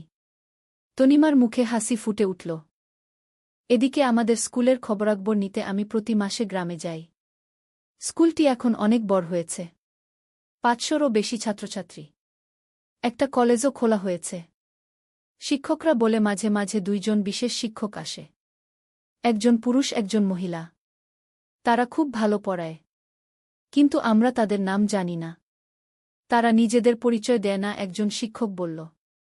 আমি হেসে বললাম, তাদের নাম রামকৃষ্ণ আর সুমিত্রা, এই স্কুলের প্রতিষ্ঠাতা। শিক্ষকরা অবাক হয়ে বলল, কিন্তু তারা তো মারা গেছে। হ্যাঁ, কিন্তু তাদের আত্মা এই স্কুলের দেখাশোনা করে। প্রথমে তারা বিশ্বাস করল না, কিন্তু পরে যখন নিজেরাই দেখল তখন মানতে বাধ্য হল। একদিন আমি স্কুলে গিয়ে দেখি একটা ক্লাসে কেউ পড়াচ্ছে, কিন্তু শিক্ষক নেই। আমি জানালা দিয়ে উকি মেরে দেখি রামকৃষ্ণ বোর্ডে গণিত করে দিচ্ছে। ছাত্রছাত্রীরা মন দিয়ে শুনছে। আমি ভিতরে ঢুকলাম। রামকৃষ্ণ আমাকে দেখে হাসল। তুমি এসেছ? রামকৃষ্ণ বলল। ছাত্রছাত্রীরা আমাকে দেখে বলল, আন্টি, আপনি আমাদের ভূত স্যারকে দেখতে পাচ্ছেন? হ্যাঁ, উনি আমার বন্ধু। আমি বললাম, আন্টি, ভূত স্যার খুব ভালো পড়ায়। আমরা তার কাছে অনেক কিছু শিখেছি। একটি মেয়ে বলল। আমি রামকৃষ্ণকে বললাম, তুমি খুব ভালো কাজ করছ। এই বাচ্চাগুলো আমার সন্তানের মতো। আমি তাদের শিক্ষা দিতে পেরে খুশি। রামকৃষ্ণ বলল। তারপর সে অদৃশ্য হয়ে গেল। ছাত্রছাত্রীরা বলল, ভূত স্যার চলে গেছে, কিন্তু আজকে আমরা অনেক কিছু শিখেছি। আমি বুঝলাম রামকৃষ্ণ আর সুমিত্রা শুধু আমাদের পরিবারেরই অভিভাবক নয়, এই পুরো অঞ্চলের অভিভাবক। সেই রাতে হোটেলে থাকার সময় সুমিত্রা আমার স্বপ্নে এলো। তুমি আমাদের দেখেছ? কেমন লাগলো? সুমিত্রা জিজ্ঞাসা করল। খুব ভালো লাগলো। তোমরা এত ভালো কাজ করছ। আমরা এখানে সুখে আছি। আমাদের একটা উদ্দেশ্য আছে, এই বাচ্চাদের শিক্ষা দেওয়া। রামকৃষ্ণ কেমন আছে? সে খুব খুশি। সে বলে এই জীবনে সে যা পারেনি এই জন্মের পর সেটা করতে পারছে। তোমরা দুজনে কেমন? আমরা খুব সুখে আছি। আমাদের আর কোনো দুঃখ নেই। আমরা একসাথে ভালো কাজ করছি। আমার মন ভরে গেল। তাদের দেখে খুব ভালো লাগছিল। পরদিন ঢাকা ফেরার সময় আমি ভাবছিলাম, জীবনে কত রকম অভিজ্ঞতা হয়। আমার জীবনে যা ঘটেছে সেটা হয়তো হাজারে একজনের ঘটে, কিন্তু আমি ধন্য যে আমার এই অভিজ্ঞতা হয়েছে। আমি 2টি আত্মার মুক্তিতে সাহায্য করতে পেরেছি। ঢাকায় ফিরে এসে দেখি বিকাশ একটা নতুন প্ল্যানের কথা বলছে। আমরা আমাদের সেই গুপ্তধনের কিছু টাকা দিয়ে একটা হাসপাতাল বানাতে পারি, বিকাশ বলল। চমৎকার আইডিয়া, কিন্তু কোথায়? আমি জিজ্ঞাসা করলাম। সেই গ্রামেই, গরিব মানুষদের জন্য বিনামূল্যে চিকিৎসা। আমি রাজি হয়ে গেলাম। এটা রামকৃষ্ণ আর সুমিত্রার নামেই হবে। সেই রাতে আমি স্বপ্ন দেখলাম তারা দুজনে আমাদের ধন্যবাদ দিচ্ছে। তোমরা আমাদের নামে হাসপাতাল বানাবে? আমরা খুব খুশি, রামকৃষ্ণ বলল। এতে আমাদের আত্মা আরও শান্তি পাবে, সুমিত্রা বলল। 1 বছর পর হাসপাতালটিও তৈরি হল। নাম রামকৃষ্ণ সুমিত্রা স্বাস্থ্য কেন্দ্র। হাসপাতালের উদ্বোধনী অনুষ্ঠানে অনেক মানুষ এসেছিল। আমি বক্তব্য দিতে গিয়ে রামকৃষ্ণ আর সুমিত্রার পুরো গল্পটা বললাম। অনেকেই বিশ্বাস করল না। কিন্তু গ্রামের মানুষরা জানে এটা সত্যি। হাসপাতাল চালু হওয়ার পর আরও অদ্ভুত ঘটনা ঘটতে শুরু করল। ডাক্তাররা বলে মাঝে মাঝে দুইজন ডাক্তার এসে রোগী দেখে, একজন পুরুষ একজন মহিলা, কিন্তু তাদের নাম কেউ জানে না। তারা খুব ভালো ডাক্তার, অনেক কঠিন রোগের চিকিৎসা করে। হাসপাতালের প্রধান ডাক্তার বললেন, আমি বুঝতে পারলাম রামকৃষ্ণ আর সুমিত্রা এখন ডাক্তার হয়েছে, তারা রোগীদের সেবা করছে। একদিন আমি হাসপাতালে গিয়ে দেখি একটা ওয়ার্ডে সুমিত্রা একজন বাচ্চার পাশে বসে আছে। বাচ্চাটি অসুস্থ। সুমিত্রা বাচ্চাটির মাথায় হাত বুলিয়ে দিচ্ছে। বাচ্চাটি শান্ত হয়ে ঘুমিয়ে পড়েছে। আমি কাছে গেলাম। সুমিত্রা আমাকে দেখে হাসল। এই বাচ্চাটি খুব অসুস্থ ছিল, এখন সে ভালো হয়ে যাবে, সুমিত্রা বলল। তুমি এখন ডাক্তার হয়েছ? আমি জিজ্ঞাসা করলাম। আমরা এখন যা দরকার তাই হই। শিক্ষক, ডাক্তার, যাই হোক না কেন। রামকৃষ্ণ কোথায়? সে অপারেশন থিয়েটারে আছে, একটা কঠিন অপারেশন করছে। আমি অবাক হয়ে গেলাম। তারা কিভাবে এত কিছু জানে? সুমিত্রা বুঝতে পেরে বলল, মৃত্যুর পর আমরা সব জ্ঞান পেয়ে গেছি, এখন আমরা যে কোনো বিষয়ে বিশেষজ্ঞ। সত্যি সত্যি পরের দিন শুনলাম সেই অপারেশনটা সফল হয়েছে, রোগী সুস্থ হয়ে বাড়ি গেছে। এভাবে আমাদের স্কুল আর হাসপাতাল দুটোই খুব সফল হয়েছে। রামকৃষ্ণ আর সুমিত্রা দুই জায়গায় কাজ করে। আর আমাদের পরিবার? আমরা সবাই সুখে আছি। রায়হান এখন একটা বড় পদে চাকরি করে। রিয়ার সাথে তার সম্পর্ক খুব মধুর। অর্ক এখন 3 বছর বয়স, খুব চালাক বাচ্চা। তনিমা কলেজ শেষ করে এখন চাকরি করে। সৌরভের সাথে তার বিয়ে ঠিক হয়েছে আগামী বছর। বিকাশের ব্যবসাও খুব ভালো চলছে। আমরা এখন বেশ সচ্ছল। কিন্তু সবচেয়ে বড় কথা, আমাদের পরিবারে খুব শান্তি। কোনো ঝগড়াঝাটি নেই, সবাই একে অপরকে ভালোবাসে। আমি জানি এই শান্তিতে রামকৃষ্ণ আর সুমিত্রার আশীর্বাদ আছে। মাঝে মাঝে আমি ভাবি, আমার জীবনে যা ঘটেছে সেটা কি সত্যিই ঘটেছিল, নাকি সব স্বপ্ন? কিন্তু যখন আমি স্কুল আর হাসপাতাল দেখি তখন বুঝি এটা সত্য। এসব আমার কল্পনা নয়। রামকৃষ্ণ আর সুমিত্রা সত্যিই ছিল। তাদের প্রেম সত্যি ছিল। আর তাদের দেওয়া ধন দিয়ে আমরা এই ভালো কাজগুলো করতে পেরেছি। আজ যখন আমি পিছনে তাকিয়ে দেখি, আমার মনে হয় আমার জীবনটা বৃথা যায়নি। আমি নিজের পরিবারের সুখের পাশাপাশি অন্যদের সুখেও অংশ নিতে পেরেছি। শত শত বাচ্চা আমাদের স্কুলে পড়ছে। হাজার হাজার রোগী আমাদের হাসপাতালে চিকিৎসা পাচ্ছে।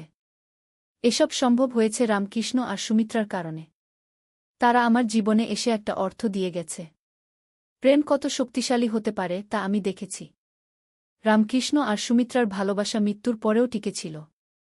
আর এখন সেই ভালোবাসা দিয়ে তারা মানুষের সেবা করছে। আমি গর্বিত যে আমি তাদের এই মহান কাজে অংশীদার। আর আমার নিজের পরিবার? আমরা এখন একটা বড় পরিবার। রায়হান, রিয়া, অর্ক, তনিমা আর সৌরভ, আমি আর বিকাশ, সবাই মিলে আমরা খুব সুখে আছি রামকৃষ্ণ আর সুমিত্রার আশীর্বাদে। মাঝে মাঝে আমি সেই পার্কে যাই, তাদের সাথে কথা বলি। তারা আমাকে বলে তারা কেমন আছে। আমিও তাদের আমাদের খবর দিই। এভাবেই আমাদের সম্পর্ক চলছে। একটা অদ্ভুত কিন্তু সুন্দর সম্পর্ক।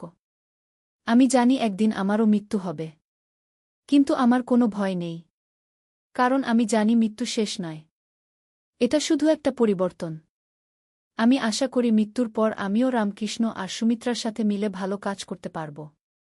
এই গল্পটি আমার জীবনের সবচেয়ে মূল্যবান অভিজ্ঞতা। আমি এটা সবার সাথে ভাগ করে নিতে চেয়েছি। যারা এই গল্প শুনবে, আশা করি তারা বুঝবে যে প্রেম সত্যিই অমর। ভালোবাসা কখনো মরে না। রামকৃষ্ণ আর সুমিত্রার মতো আরও অনেক আত্মা আছে যারা তাদের অসম্পূর্ণ ভালোবাসার জন্য কষ্ট পাচ্ছে। আমরা যদি তাদের সাহায্য করতে পারি, তাহলে এই পৃথিবী আরও সুন্দর হবে। প্রেমের জয় হোক, ভালোবাসার জয় হোক। এই গল্পের এখানেই শেষ, কিন্তু রামকৃষ্ণ আর সুমিত্রার ভালোবাসার গল্প চিরকাল বেঁচে থাকবে, তাদের নামে তৈরি স্কুল আর হাসপাতালের মাধ্যমে। আর আমাদের হৃদয়ে ভালোবাসা অমর, প্রেম চিরন্তন। কিন্তু আমার এই কাহিনীতে আরও একটি অধ্যায় বাকি আছে, যা আমি কখনো কারো কাছে বলিনি। 5 বছর পর, অর্কের বয়স যখন 7 বছর, সে একদিন আমার কাছে এসে বলল, নানি, দাদু আমাকে একটা কথা বলেছে। কি বলেছে? আমি জিজ্ঞাসা করলাম। দাদু বলেছে তার একটা ভাই ছিল। তার নাম হরিকৃষ্ণ। সে কলকাতায় থাকত। আমি অবাক হয়ে গেলাম। এই তথ্যটা আমি জানতাম না। দাদু আর কি বলেছে? আমি জিজ্ঞাসা করলাম। দাদু বলেছে হরিকৃষ্ণ দাদুর একটা চিঠি আছে। সেটা এখনও কলকাতায় আছে। তুমি সেটা এনে দিতে পারো না কি? এটা একটা নতুন রহস্য। আমি বিকাশকে বললাম। আমরা কলকাতা যাব? বিকাশ জিজ্ঞাসা করল। হ্যাঁ। রামকৃষ্ণ চাইলে আমাদের যেতে হবে। পরদিন রাতে আমি স্বপ্ন দেখলাম রামকৃষ্ণ আমার কাছে এসেছে। সুমিত্রা, আমার একটা অনুরোধ আছে, রামকৃষ্ণ বলল। বলো, আমি বললাম। আমার ছোট ভাই হরিকৃষ্ণ কলকাতায় থাকত। আমি মারা যাওয়ার পর সে আমাকে খুঁজেছিল। আমাকে একটা চিঠি লিখে রেখেছিল। সেই চিঠিটা আমি পড়তে চাই। কিন্তু এত বছর পর সেই চিঠি থাকবে? আমি জিজ্ঞাসা করলাম। হরিকৃষ্ণের নাতিনাতনীরা এখনও কলকাতায় আছে। তাদের কাছে সেই চিঠি আছে। তুমি গিয়ে এনে দিতে পারো? আমি রাজি হয়ে গেলাম। সপ্তাহ খানেক পর আমি আর বিকাশ কলকাতা গেলাম। রামকৃষ্ণ আমাকে ঠিকানা দিয়েছিল স্বপ্নে। কলকাতার শ্যামবাজারে একটা পুরানো বাড়ি। সেখানে গিয়ে দেখি বৃদ্ধ একজন লোক। তার নাম শুভেন্দু ঘোষ।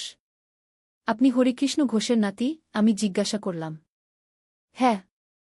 কিন্তু আপনারা কেন জানতে চাইছেন? শুভেন্দু বলল। আমি পুরো গল্প বললাম। শুভেন্দু প্রথমে বিশ্বাস করল না। রামকৃষ্ণ কাকু? তিনি তো 1 বছর আগে হারিয়ে গেছেন, শুভেন্দু বলল। হ্যাঁ। তিনি মারা গেছেন। কিন্তু তার আত্মা শান্তি পায়নি। এখন পেয়েছে। শুভেন্দু আমাদের বাড়িতে ডাকল। সেখানে গিয়ে দেখি অনেক পুরানো জিনিস। আমার দাদু হরিকৃষ্ণ রামকৃষ্ণ কাকুর জন্য সারা জীবন অপেক্ষা করেছেন। তার জন্য একটা চিঠিও লিখে রেখেছিলেন, শুভেন্দু বলল। সেই চিঠি কোথায়? আমি জিজ্ঞাসা করলাম। শুভেন্দু একটা পুরানো আলমারি খুলে একটা চিঠি বের করল। খামে লেখা, প্রিয় দাদা রামকৃষ্ণ। আমি চিঠিটা নিলাম। বাংলায় লেখা। চিঠিটা পড়ে আমার চোখে পানি এসে গেল। হরিকৃষ্ণ লিখেছে। প্রিয় দাদা, তুমি কোথায় হারিয়ে গেলে? আমি তোমাকে সর্বত্র খুঁজেছি, কিন্তু খুঁজে পাইনি। তোমার প্রিয় সুমিত্রাও মারা গেছে। তুমি কি তার জন্য কোথাও চলে গেছ? দাদা, তুমি যদি এই চিঠি কোনোদিন পড়ো, জেনো যে আমি তোমাকে অনেক ভালোবাসি। তুমি আমার একমাত্র ভাই। তোমার জন্য আমি সারা জীবন অপেক্ষা করব। আমি তোমার স্মৃতিতে একটা ছবির দোকান খুলেছি। নাম দিয়েছি রামকৃষ্ণ ফটো স্টুডিও। তুমি ফটোগ্রাফি পছন্দ করতে, তাই। দাদা, তুমি যেখানেই থাকো সুখে থেকো। আর যদি পারো একবার আমার কাছে ফিরে এসো। তোমার ছোট ভাই হরিকৃষ্ণ। আমি কাঁদতে কাঁদতে চিঠিটা পড়লাম। হরিকৃষ্ণ কবে মারা গেছেন? আমি জিজ্ঞাসা করলাম। 10 বছর আগে। তিনি শেষ দিন পর্যন্ত রামকৃষ্ণ কাকুর জন্য অপেক্ষা করেছেন, শুভেন্দু বলল। আমার মন খারাপ হয়ে গেল। রামকৃষ্ণ জানে না যে তার ভাই তার জন্য কত কষ্ট পেয়েছে।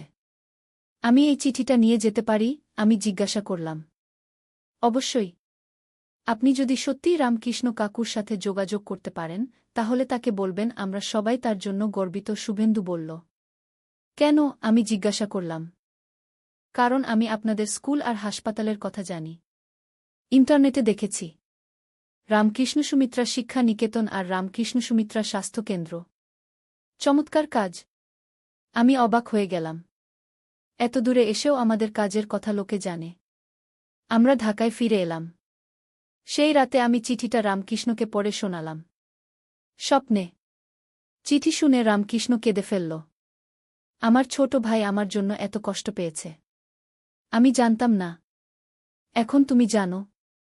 হরিকৃষ্ণ তোমাকে অনেক ভালোবাসত, আমি বললাম। আমি হরিকৃষ্ণের সাথে দেখা করতে চাই।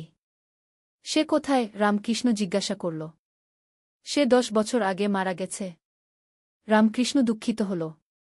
তাহলে আমি আর তার সাথে দেখা করতে পারব না। কেন পারবে না? তুমি তো আত্মা। সেও আত্মা। রামকৃষ্ণ একটু চিন্তা করল। হ্যাঁ, তুমি ঠিক বলেছ। আমি তাকে খুঁজে বের করব। পরদিন সকালে অর্ক আমার কাছে এসে বলল, নানি, দাদুর সাথে আরেকজন দাদু এসেছে। তারা দুজনে কাঁদছে। আমি বুঝলাম রামকৃষ্ণ হরিকৃষ্ণকে খুঁজে পেয়েছে। সেই রাতে স্বপ্নে দেখলাম দুই ভাই একসাথে, রামকৃষ্ণ আর হরিকৃষ্ণ। দুজনেই কাঁদছে।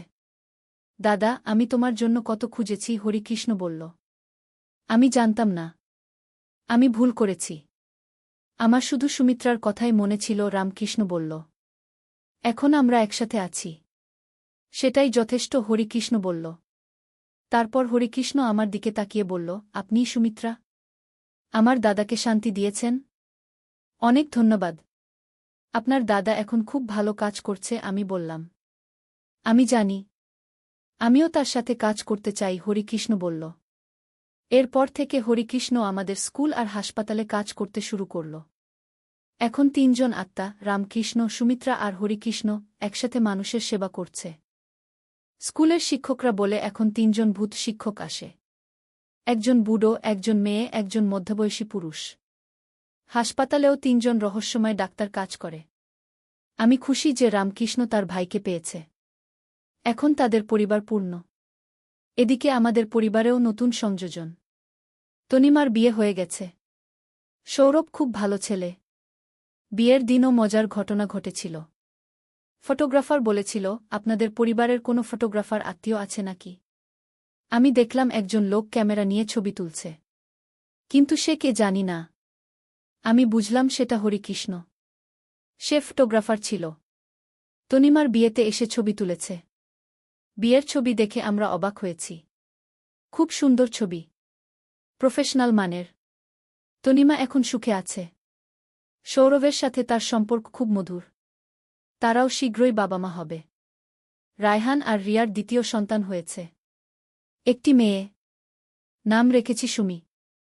আমার নামের সাথে মিলিয়ে। সুমিও অর্কের মতো বিশেষ। সে মাত্র 1 বছর বয়সে কথা বলতে শুরু করেছে। আর বলে, দাদু, নানি আসো। রিয়া বলে, সুমি একা একা কথা বলে। মনে হয় কারো সাথে খেলা করছে। আমি জানি সে রামকৃষ্ণ, সুমিত্রা আর হরিকৃষ্ণের সাথে খেলা করে। এভাবে আমাদের পরিবার বড় হচ্ছে। আর সাথে রামকৃষ্ণের পরিবারও বড় হচ্ছে। আমি মাঝে মাঝে ভাবি, এই অদ্ভুত সম্পর্কটা কেমন। আমার নাতিনাতনীরা ভূতদের সাথে খেলা করে। আর সেই ভূতরা তাদের রক্ষা করে।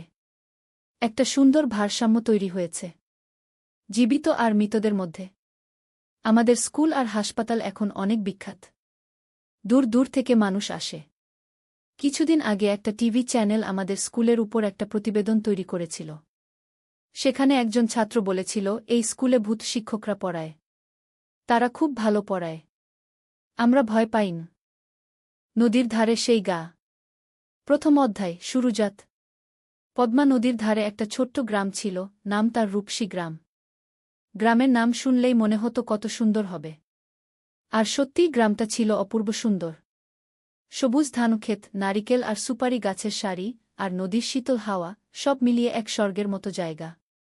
এই গ্রামেই থাকত একটা ছেলে, নাম তার আলম। বয়স তখন 17 কি 18 হবে। ফর্সা রং, লম্বা চুল, আর চোখে একটা স্বপ্ন, বড় হয়ে সে লেখক হবে। প্রতিদিন সন্ধ্যায় নদীর ধারে বসে সে লিখত তার ডায়েরিতে। কখনো কবিতা, কখনো গল্প, কখনো শুধু মনের কথা। আলমের বাবা মোক্তার সাহেব ছিলেন গ্রামের স্কুলের প্রধান শিক্ষক। মা রহিমা বেগম ছিলেন একজন নরম মনের মহিলা, যিনি সবসময় সবার জন্য রান্না করতেন। তাদের ছোট্ট টিনের চালের বাড়িটা ছিল গ্রামের মাঝখানে। আলমের একটা ছোট বোন ছিল, সামিয়া। বয়স তার 10 বছর। চঞ্চল, দুষ্টু, কিন্তু খুব মিষ্টি। সে সবসময় ভাইয়ের পিছন পিছন ঘুরত। ভাইয়া, আমাকে নিয়ে চলো না। এই ছিল তার প্রিয় সংলাপ। দ্বিতীয় অধ্যায়, নতুন প্রতিবেশী। একদিন গ্রামে নতুন একটা পরিবার এলো। তারা ঢাকা থেকে এসেছিল। বাবা একজন সরকারি চাকরিজীবী, বদলি হয়ে এই উপজেলায় এসেছেন। তাদের সাথে ছিল একটা মেয়ে, নাম তার তানিয়া। তানিয়া ছিল আলমের সমবয়সী। লম্বা চুল, বড় বড় চোখ, আর মুখে সবসময় একটা হাসি। সে ছিল খুবই পড়ুয়া। বই পড়তে তার খুব ভালো লাগত। প্রথম দিন যখন সে গ্রামের স্কুলে ভর্তি হল, তখন সবাই অবাক হয়ে তাকে দেখছিল। শহুরে মেয়ে, কিন্তু কোনো অহংকার নেই। আলম আর তানিয়ার প্রথম দেখা হয়েছিল স্কুলের লাইব্রেরিতে। দুজনেই একই বই খুঁজছিল, রবীন্দ্রনাথের গোরাগু। তুমিও রবীন্দ্রনাথ পড়ো? আলম জিজ্ঞেস করেছিল। হ্যাঁ, আমার খুব প্রিয়। তুমি, তানিয়া হেসে জবাব দিয়েছিল। সেই থেকে তাদের বন্ধুত্ব শুরু। প্রতিদিন স্কুলে, লাইব্রেরিতে আর কখনো কখনো নদীর ধারে বসে তারা গল্প করত। সাহিত্য নিয়ে, জীবন নিয়ে, স্বপ্ন নিয়ে। তৃতীয় অধ্যায়, স্বপ্নের কথা। একদিন সন্ধ্যায় নদীর ধারে বসে আলম তানিয়াকে বলল, জানো, আমি বড় হয়ে লেখক হতে চাই। এমন গল্প লিখব যেগুলো মানুষের মন ছুঁয়ে যাবে গু। তানিয়া মৃদু হেসে বলল, তুমি পারবে। তোমার লেখার হাত খুব ভালো। তুমি যা লিখো তাতে আন্তরিকতা আছে গি। তুমি কি হতে চাও? আলম জিজ্ঞেস করল। আমি শিক্ষিকা হতে চাই। গ্রামের মেয়েদের পড়াতে চাই। দেখো না, এখানে কত মেয়ে স্কুলেই যায় না। আমি চাই সবাই পড়াশোনা করুক। তানিয়ার কথা শুনে আলম অবাক হল। এতটা সরল, এতটা নিঃস্বার্থ স্বপ্ন। তুমি সত্যিই অসাধারণ, আলম বলল। তানিয়া লজ্জা পেয়ে বলল, আরে না, আমি সাধারণ। তবে হ্যাঁ, আমি মানুষের জন্য কিছু করতে চাই। সেদিন থেকে আলমের মনে তানিয়ার জন্য একটা বিশেষ জায়গা তৈরি হল। সে বুঝতে পারছিল না এটা কি অনুভূতি, কিন্তু তানিয়াকে না দেখলে তার দিন ভালো যেত না। চতুর্থ অধ্যায়, বর্ষাকাল। বর্ষা এল। পদ্মা নদী ফুলে ফেপে উঠল। চারিদিকে পানি আর পানি। স্কুল বন্ধ হয়ে গেল। বৃষ্টি থামার নাম নেই। একদিন সন্ধ্যায় আলম দেখল তানিয়া তাদের বাড়ির সামনে দাঁড়িয়ে আছে, ভিজে একদম। কি হয়েছে? এভাবে বৃষ্টিতে ভিজে আসলে কেন? আলম চিন্তিত হয়ে জিজ্ঞেস করল। আমার বই। আমার প্রিয় বইটা। আমি নদীর ধারে রেখে এসেছিলাম। পানিতে ভেসে যাবে কি? তানিয়া কাঁদো কাঁদো স্বরে বলল। আলম কিছু না ভেবে ছাতা নিয়ে বেরিয়ে পড়ল। বৃষ্টি তখন মুষলধারে পড়ছে। সে নদীর ধারে গিয়ে দেখল তানিয়ার বইটা একটা পাথরের নিচে চাপা পড়ে আছে, কিন্তু পানি প্রায় সেখানে পৌঁছে গেছে। সে দ্রুত বইটা তুলে নিল। সৌভাগ্যবশত বইটা পুরোপুরি ভিজেনি। সে তার শার্টের ভিতরে বইটা লুকিয়ে বাড়ি ফিরল। তানিয়া যখন বইটা পেল, তার চোখে পানি এসে গেল। তুমি এতটা করলে আমার জন্য? তুমি আমার বন্ধু। বন্ধুর জন্য এটুকু তো করাই যায়, আলম হেসে বলল। সেদিন থেকে তানিয়াও বুঝতে পারল, আলম তার কাছে শুধু একজন বন্ধু নয়, আরও বেশি কিছু। পঞ্চম অধ্যায়, গ্রামের মেলা। শরৎকাল এল। গ্রামে বড় মেলা বসল। নৌকা বাইচ, পুতুল নাচ, জারি গান, কত কিছু। সারা গ্রামে উৎসবের আমেজ। আলম আর তানিয়া একসাথে মেলা ঘুরছিল। স্বামীয়াও ছিল তাদের সাথে। সে দুষ্টুমি করে বলল, ভাইজা, তানিয়া আপু তোমার বউ হবে? আলম আর তানিয়া দুজনেই লজ্জা পেয়ে গেল। আলম স্বামীয়াকে বকা দিল, কিন্তু মনে মনে সে ভাবছিল, সত্যিই তো, তানিয়াকে ছাড়া তার জীবন অসম্পূর্ণ মনে হয়। মেলায় একটা পুতুলের দোকানে তানিয়া একটা সুন্দর পুতুল দেখে মুগ্ধ হয়ে গেল। কিন্তু দাম শুনে হতাশ হল, 50 টাকা। তার কাছে এত টাকা ছিল না। আলম চুপি চুপি পুতুলটা কিনে নিল। মেলা শেষে যখন বাড়ি ফিরছিল তখন সে তানিয়াকে পুতুলটা দিল। এটা তুমি আমার জন্য? তানিয়া অবাক হয়ে বলল। তুমি যেটা চেয়েছিলে সেটা তোমার হওয়া উচিত কি? আলম মৃদু হেসে বলল। তানিয়া পুতুলটা বুকে জড়িয়ে ধরল। ধন্যবাদ, আলম। তুমি সত্যিই খুব ভালো। সেদিন রাতে আলম তার ডায়েরিতে লিখল, আজ আমি বুঝেছি ভালোবাসা কাকে বলে। যাকে দেখলে বুক ভরে যায়, যার জন্য নিজের সবকিছু দিয়ে দিতে ইচ্ছা করে, সেই তো ভালোবাসা। ষষ্ঠ অধ্যায়, সংকট। কিন্তু জীবন তো সবসময় সুখের থাকে না। একদিন আলমের বাবা হঠাৎ অসুস্থ হয়ে পড়লেন। ডাক্তার বলল তাকে ঢাকায় নিয়ে যেতে হবে ভালো চিকিৎসার জন্য। আলম দুশ্চিন্তায় পড়ে গেল। ঢাকায় যেতে হলে অনেক টাকা লাগবে। তাদের পরিবার তো সচ্ছল নয়। তানিয়া যখন এ খবর পেল, সে তার বাবাকে বলল। তানিয়ার বাবা একজন ভালো মানুষ ছিলেন। তিনি আলমের বাবার চিকিৎসার জন্য টাকা দিতে রাজি হলেন। না না, এভাবে আমরা নিতে পারব না, মোক্তার সাহেব বললেন। আপনি আমার মেয়ের শিক্ষকের বাবা। আমার দায়িত্ব আপনার সেবা করা, তানিয়ার বাবা বললেন। শেষ পর্যন্ত আলমের বাবাকে ঢাকায় নিয়ে যাওয়া হল। আলম আর তার মা তার সাথে গেল। স্বামিয়া থেকে গেল গ্রামে তানিয়াদের বাড়িতে। ঢাকায় থাকতে হল প্রায় 1 মাস। সেই 1 মাস আলম প্রতিদিন তানিয়াকে চিঠি লিখত। মোবাইল ফোন তো তখন সবার ছিল না। চিঠি ছিল যোগাযোগের মাধ্যম। তানিয়াও প্রতিদিন চিঠির অপেক্ষায় থাকত। আলমের চিঠি পড়ে সে বুঝতে পারত আলম কতটা কষ্টে আছে, কতটা দুশ্চিন্তায় আছে। সে নিজেও আলমের জন্য দোয়া করত। সপ্তম অধ্যায় ফিরে আসা। অবশেষে মোক্তার সাহেব সুস্থ হয়ে উঠলেন। ডাক্তার বললেন এখন তিনি বাড়ি যেতে পারবেন। কিন্তু সতর্ক থাকতে হবে। যেদিন আলম গ্রামে ফিরল সেদিন পুরো গ্রাম খুশিতে আত্মহারা। সবাই মোক্তার সাহেবকে দেখতে এলো। তানিয়াও এলো সামিয়াকে নিয়ে। আলম তানিয়াকে দেখে বলল, তোমার চিঠিগুলো আমাকে শক্তি দিয়েছে। ঢাকায় যখন খুব কষ্ট লাগত তখন তোমার চিঠি পড়ে আবার ভালো লাগত। আমি জানতাম তুমি ফিরে আসবে। আমি বিশ্বাস রাখিনি, হারাইনি। তানিয়া মৃদু হেসে বলল। সেদিন বিকেলে নদীর ধারে বসে আলম তানিয়াকে বলল, তানিয়া আমি তোমাকে কিছু বলতে চাই। বলো। তানিয়া বলল, আমি তোমাকে ভালোবাসি। ঢাকায় থাকার সময় প্রতিটা মুহূর্তে তোমার কথা মনে পড়েছে। তুমি ছাড়া আমার জীবন অর্থহীন। তানিয়া কিছুক্ষণ চুপ করে রইল। তারপর বলল, আমিও তোমাকে ভালোবাসি আলম। কিন্তু আমরা এখনো ছোট।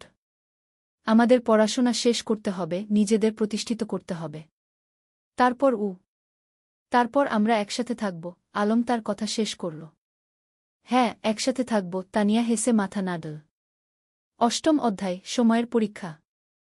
পরের কয়েক বছর দ্রুত কেটে গেল। আলম আর তানিয়া দুজনেই খুব ভালো ছাত্র ছিল। এসএসসি পরীক্ষায় দুজনেই জিপিএ 5 পেল। এরপর তারা ঢাকায় কলেজে ভর্তি হল। আলম নটরডেম কলেজে আর তানিয়া হলিক্রস কলেজে। গ্রাম ছেড়ে শহরে আসতে হল। শহরের জীবন ছিল অন্যরকম। ব্যস্ততা, ভিড়, শব্দ সবকিছু গ্রামের থেকে আলাদা। কিন্তু আলম আর তানিয়া তাদের লক্ষ্য থেকে বিচলিত হল না। প্রতি সপ্তাহান্তে তারা দেখা করত। কখনো রমনা পার্কে, কখনো টিএসসিতে, কখনো কোনো বইয়ের দোকানে। তারা একে অপরকে উৎসাহ দিত, সাহস দিত। এইচএসসি পরীক্ষায়ও দুজনেই ভালো ফল করল। আলম ঢাকা বিশ্ববিদ্যালয়ে বাংলা সাহিত্যে ভর্তি হল আর তানিয়া শিক্ষা বিভাগে। কিন্তু বিশ্ববিদ্যালয়ের জীবনে নতুন চ্যালেঞ্জ এল। রাজনীতি, সেশনজট, আর্থিক সংকট, নানা সমস্যা। কখনো কখনো আলমের মনে হতো সে হয়তো লেখক হতে পারবে না। তানিয়াও মাঝে মাঝে হতাশ হতো। কিন্তু তারা একে অপরকে সাহায্য করত। আলম যখন হতাশ হতো তানিয়া তাকে মনে করিয়ে দিত তার স্বপ্নের কথা। তানিয়া যখন ভেঙে পড়ত আলম তাকে শক্তি যোগাত। নবম অধ্যায় স্বপ্ন পূরণের পথে। স্নাতক শেষ করার পর আলম একটা পত্রিকায় চাকরি পেল। সাংবাদিক হিসেবে। বেতন খুব বেশি না, কিন্তু লেখার সুযোগ ছিল। সে ফিচার লিখত, গল্প লিখত। তানিয়া একটা স্কুলে শিক্ষিকা হিসেবে যোগ দিল। তার স্বপ্ন ছিল গ্রামে ফিরে যাওয়া, কিন্তু সে জানত এখনও সময় হয়নি। আগে অভিজ্ঞতা অর্জন করতে হবে। একদিন আলম একটা প্রকাশনা সংস্থায় তার লেখা গল্পের পাণ্ডুলিপি জমা দিল। সে একটা উপন্যাস লিখেছিল, নদীর ধারে সেই গাগ। এটা ছিল তাদের নিজেদের গল্প, তাদের গ্রামের গল্প। কয়েক মাস পর প্রকাশক ফোন করলেন। আপনার বই আমরা প্রকাশ করতে চাই। গল্পটা খুব সুন্দর, আবেগময়। আলম বিশ্বাস করতে পারছিল না। তার স্বপ্ন সত্যি হচ্ছে। সে প্রথমেই তানিয়াকে খবরটা দিল। আমি জানতাম তুমি পারবে। তুমি তো সত্যিই লেখক। তানিয়া খুশিতে আটখানা। বইটা প্রকাশিত হওয়ার পর বেশ সাড়া পড়ে গেল। পাঠকরা ভালো সাড়া দিল। সমালোচকরাও প্রশংসা করল। দশম অধ্যায় ঘরে ফেরা। 5 বছর পর আলম আর তানিয়া সিদ্ধান্ত নিল তারা গ্রামে ফিরে যাবে। ঢাকায় তারা যা অর্জন করতে চেয়েছিল তা করেছে। এখন সময় এসেছে নিজেদের শেকডে ফিরে যাওয়ার। তারা বিয়ে করল। সাদামাটা অনুষ্ঠান, কিন্তু পূর্ণ আন্তরিকতায়। পুরো গ্রাম এসেছিল তাদের বিয়েতে। তোমরা আমাদের গর্ব, মুক্তার সাহেব আবেগে বললেন। বিয়ের পর তারা গ্রামেই থেকে গেল। আলম লেখালেখি চালিয়ে গেল। সে গ্রামের গল্প লিখত, সাধারণ মানুষের গল্প। তার বই পরপর সফল হতে লাগল। তানিয়া গ্রামে একটা স্কুল খুল। বিনামূল্যে গরিব মেয়েদের পড়াতে লাগল। সে তার স্বপ্ন পূরণ করছিল। একাদশ অধ্যায় নতুন প্রজন্ম। 3 বছর পর তাদের একটা মেয়ে হল। নাম রাখল রূপা। ছোট্ট, ফুটফুটে, ঠিক যেন তানিয়ার মতো। রূপা বড় হতে লাগল গ্রামের মুক্ত পরিবেশে। নদীর ধারে খেলা, মাঠে দৌড়ানো, গাছে চড়া, সবকিছু। আলম তাকে গল্প শোনাত, তানিয়া তাকে পড়াত। একদিন রূপা জিজ্ঞেস করল, বাবা, তুমি আর মা কিভাবে পরিচিত হলে? আলম হেসে বলল, সেটা একটা লম্বা গল্প মা। একদিন তোমাকে পুরো গল্প শোনাবগু। এখন শোনাও না, রূপা জেদ করল। আলম তানিয়ার দিকে তাকাল। তানিয়া হেসে মাথা নাড়ল। ঠিক আছে। শোনো তাহলে। অনেক বছর আগে এই নদীর ধারে দুটো ছেলেমেয়ে পরিচিত হয়েছিল। দাদ শ্রদ্ধায় পূর্ণতা। বছর কেটে গেল। আলমের বই এখন দেশজুড়ে জনপ্রিয়। সে একজন প্রতিষ্ঠিত লেখক। কিন্তু খ্যাতি তাকে বদলায়নি। সে এখনও সেই সরল বিমলি আলম। তানিয়ার স্কুল এখন বড় হয়েছে। শত শত মেয়ে সেখানে পড়ছে। অনেকে এখন কলেজে, বিশ্ববিদ্যালয়ে। তানিয়া তাদের সবার কাছে একজন আদর্শ। একদিন সন্ধ্যায় নদীর ধারে বসে আলম তানিয়াকে বলল, তুমি জানো, এই জায়গাটাই আমার সবচেয়ে প্রিয়।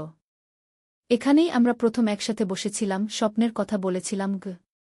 আর এখন সেই স্বপ্ন পূরণ হয়েছে, তানিয়া বলল। শুধু পূরণই না, আরও বেশি কিছু পেয়েছি।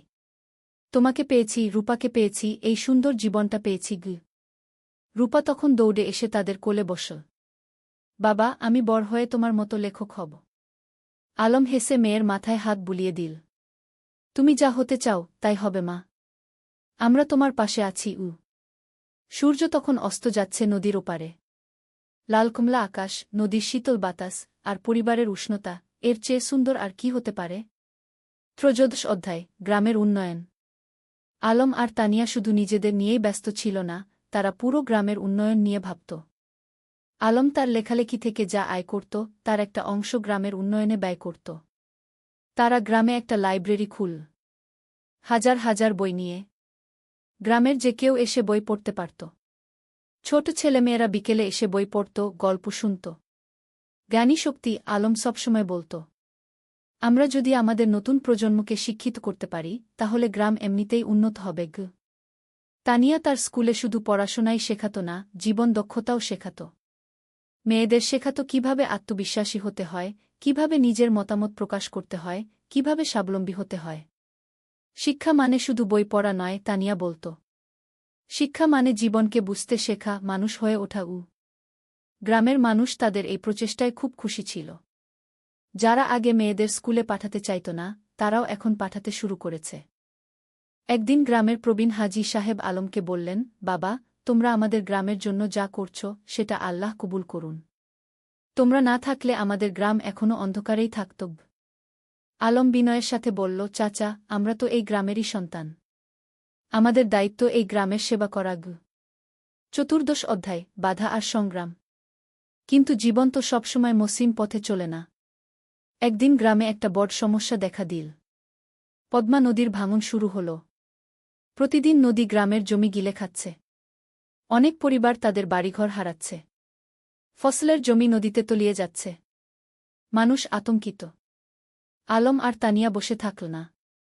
তারা একটা সভা ডাকল। পুরো গ্রামের মানুষ এলো। আমরা যদি একসাথে কাজ করি, তাহলে আমরা নদীর ভাঙন রোধ করতে পারব, আলম বলল। আমাদের সরকারের কাছে দরখাস্ত দিতে হবে, আমাদের নিজেদেরও কিছু পদক্ষেপ নিতে হবে। তারা একটা কমিটি গঠন করল। জেলা প্রশাসকের কাছে দরখাস্ত দিল। সংবাদপত্রে লিখল।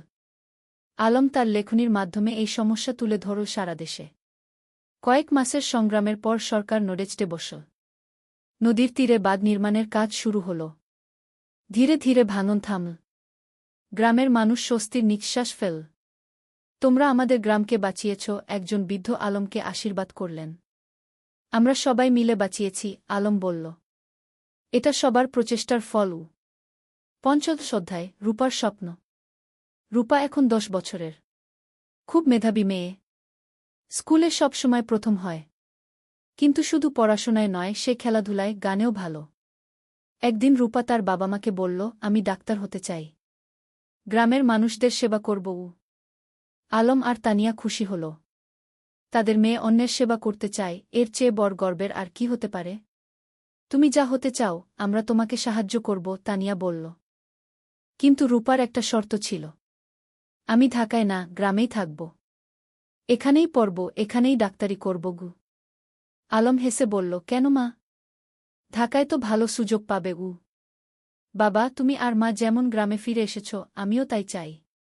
গ্রামের মানুষদের সবচেয়ে বেশি সাহায্যের দরকার। এই কথা শুনে আলমের চোখে পানি এসে গেল। তার মেয়ে তার আদর্শকে ধারণ করছে। রূপা খুব পরিশ্রমী ছিল। প্রতিদিন ভোরে উঠে পড়াশোনা করত। মায়ের স্কুলে ছোটদের পড়াতে সাহায্য করত। বাবার লেখার কাজেও হাত লাগাত। রূপা, তুমি এত কাজ করো, ক্লান্ত হয়ে যাও না? তানিয়া একদিন জিজ্ঞেস করল। না মা, আমি যখন মানুষের উপকার করি তখন আমার ভালো লাগে। ক্লান্তি লাগে না, রূপা হেসে জবাব দিল। শ্রদ্ধায় পুরস্কার। আলমের লেখালেখি এখন দেশের সীমা পেরিয়ে গেছে। তার বই অনুবাদ হয়েছে বিভিন্ন ভাষা। বিদেশেও পাঠক তৈরি হয়েছে। একদিন একটা খবর এলো, আলম জাতীয় সাহিত্য পুরস্কার পেতে যাচ্ছে। এটা দেশের সর্বোচ্চ সাহিত্য পুরস্কার। পুরো গ্রাম আনন্দে উদ্বেলিত। আমাদের আলম জাতীয় পুরস্কার পাবে, সবাই গর্ব করে বলতে লাগল। পুরস্কার দেওয়ার অনুষ্ঠান হল ঢাকায়। প্রধানমন্ত্রী নিজে পুরস্কার তুলে দিলেন আলমের হাতে। আপনার লেখা আমাদের গ্রামবাংলার প্রকৃত চিত্র তুলে ধরে, প্রধানমন্ত্রী বললেন। আপনি দেশের গর্ব। আলম বিনয়ের সাথে পুরস্কার নিল। তার মনে পড়ল সেই দিনগুলোর কথা, যখন সে নদীর ধারে বসে স্বপ্ন দেখত লেখক হওয়ার। পুরস্কার পাওয়ার পর আলম একটা বক্তৃতা দিল। এই পুরস্কার শুধু আমার একার নয়। এটা আমার স্ত্রী তানিয়ার, আমার মেয়ে রূপার, আমার গ্রামের সব মানুষের। তারা আমাকে অনুপ্রাণিত করেছে, সাহস দিয়েছে। তানিয়ার চোখে খুশির অশ্রু। তার স্বামী এত বড় সম্মান পেল, কিন্তু তবুও সে নিজের কৃতিত্ব সবার সাথে ভাগ করে নিচ্ছে। সপ্তদশ অধ্যায়, তানিয়ার স্বীকৃতি। আলমের পুরস্কার পাওয়ার 1 বছর পর তানিয়াও একটা সম্মান পেল। সরকার তাকে সেরা শিক্ষক পুরস্কার দিল। তার স্কুল থেকে যে মেয়েরা বের হয়ে গেছে তারা এখন বিভিন্ন ক্ষেত্রে প্রতিষ্ঠিত। কেউ ডাক্তার, কেউ ইঞ্জিনিয়ার, কেউ শিক্ষক, কেউ উদ্যোক্তা। পুরস্কার নেওয়ার সময় তানিয়া বলল, আমি শুধু বীজ বপন করেছি। এই মেয়েরাই আমার আসল পুরস্কার। তারা নিজেদের প্রতিষ্ঠিত করেছে, সমাজে অবদান রাখছে। তার স্কুলের একজন প্রাক্তন ছাত্রী, যে এখন একজন সফল ব্যবসায়ী, মঞ্চে উঠে এসে বলল, ম্যাডাম না থাকলে আমি আজ এখানে থাকতাম না। তিনি আমাকে শুধু পড়াশোনাই শেখাননি, আত্মবিশ্বাস শিখিয়েছেন। রূপা তখন মঞ্চের নিচে বসে মায়ের দিকে তাকিয়েছিল, গর্বিত চোখে। আমার মা সত্যিই সেরা, সে মনে মনে বলল। অষ্টাদশ অধ্যায়, সময়ের প্রবাহ। আরও কয়েক বছর কেটে গেল। রূপা এখন 8ম শ্রেণীতে। খুব ভালো ছাত্রী। তার স্বপ্ন ডাক্তার হওয়ার, সেই স্বপ্ন এখনও অটুট। আলম এখনও লিখে যাচ্ছে। তার নতুন একটা উপন্যাস বের হল, জোছনা রাতের স্বপ্ন। এটাও বেশ জনপ্রিয় হল। তানিয়ার স্কুল এখন অনেক বড়। 300 জন ছাত্রী, 10 জন শিক্ষক, একটা পূর্ণাঙ্গ শিক্ষা প্রতিষ্ঠান। গ্রামটাও অনেক বদলে গেছে। এখন পাকা রাস্তা, বিদ্যুৎ, স্বাস্থ্যকেন্দ্র, সবকিছু আছে। কিন্তু গ্রামের আত্মা, সেই সারল্য, সেই ভালোবাসা, সেটা আছে অক্ষুণ্ণ। একদিন সন্ধ্যায় পুরো পরিবার নদীর ধারে বসেছিল। আলম, তানিয়া, রূপা আর শামিয়া। শামিয়া এখন বিবাহিত, তার একটা ছেলে আছে। ভাইয়া, মনে আছে যখন আমি ছোট ছিলাম, তুমি আর ভাবি এখানে বসে গল্প করতে? শামিয়া হেসে বলল। মনে আছে, আলম হেসে বলল। সেই সময়গুলো কত সুন্দর ছিল। এখনকার সময়ও কম সুন্দর নয়, তানিয়া বলল। আমরা একসাথে আছি, সুস্থ আছি, খুশি আছি, এর চেয়ে বড় সৌভাগ্য আর কি? রূপা বলল, বাবা, তোমার আর মায়ের মতো আমিও একজন ভালো মানুষকে জীবনসঙ্গী হিসেবে পেতে চাই। আলম মেয়ের মাথায় হাত রেখে বলল, তুমি পাবে মা। তবে তার আগে তোমার স্বপ্ন পূরণ করো। ডাক্তার হও। তারপর জীবনসঙ্গী খুঁজবে। 49 অধ্যায়, নতুন চ্যালেঞ্জ। রূপা এসএসসি পরীক্ষা দিল। ফলাফল বেরোল, জিপিএ 5। পুরো গ্রাম খুশি। আলম আর তানিয়া গর্বিত। কিন্তু এখন একটা বড় সিদ্ধান্ত নিতে হবে। রূপা ডাক্তার হতে চায়, আর তার জন্য তাকে মেডিকেল কলেজে ভর্তি হতে হবে। কিন্তু গ্রামে তো মেডিকেল কলেজ নেই। বাবা, আমি ঢাকা মেডিকেলে ভর্তি হতে চাই, রূপা বলল। আলম একটু চিন্তিত হল। কিন্তু তুমি তো বলেছিলে গ্রামে থাকবে। হ্যাঁ বাবা, আমি গ্রামে ফিরে আসব। কিন্তু ভালো ডাক্তার হতে হলে ভালো প্রতিষ্ঠান থেকে পড়তে হবে। আমি 5 বছর ঢাকায় থাকব, তারপর ফিরে আসব এবং গ্রামে একটা হাসপাতাল খুলব। তানিয়া বলল, মেয়েটা ঠিকই বলছে।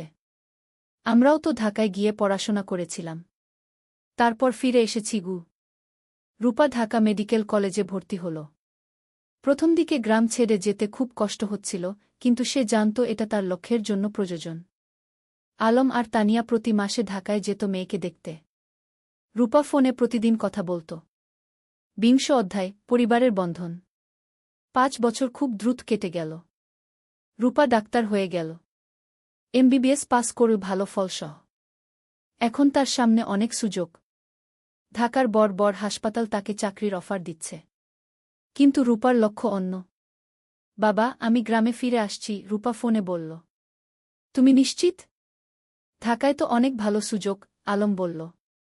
বাবা, আমার স্বপ্ন তো ঢাকায় বড় ডাক্তার হওয়া নয়। আমার স্বপ্ন গ্রামের মানুষের সেবা করা। রূপা গ্রামে ফিরে এলো। গ্রামের মানুষ তাকে মাথায় করে নিয়ে এলো। আমাদের নিজের ডাক্তার। সে একটা ছোট ক্লিনিক খুল। বিনামূল্যে গরিব মানুষদের চিকিৎসা দিতে লাগল। যাদের সামর্থ্য আছে তারা দিত। যাদের নেই তাদের কাছ থেকে কিছু নিত না। তুমি কিভাবে চালাবে এভাবে? আলম একদিন জিজ্ঞেস করল। বাবা, তুমি তো লেখক হয়েছ মানুষের সেবা করার জন্য, মা শিক্ষিকা হয়েছে সেবার জন্য। আমিও তাই। টাকা পয়সা পরে দেখা যাবে। আলম মেয়েকে জড়িয়ে ধরল। তুমি আমাদের গর্ব। ২১ অধ্যায় নতুন সঙ্গী। রূপা যখন ক্লিনিকে ব্যস্ত তখন একদিন একজন তরুণ ডাক্তার এলো। তার নাম ফাহিম। সে ঢাকা থেকে এসেছে গ্রামাঞ্চলে স্বেচ্ছাসেবা করতে। ফাহিম আর রূপা একসাথে কাজ করতে লাগল। দুজনেই একই স্বপ্ন দেখে, গ্রামের মানুষের সেবা করা। ধীরে ধীরে তাদের মধ্যে বন্ধুত্ব হল। তারপর সেই বন্ধুত্ব ভালোবাসায় রূপান্তরিত হল। একদিন ফাহিম আলমের কাছে এলো। চাচা, আমি রূপাকে বিয়ে করতে চাই।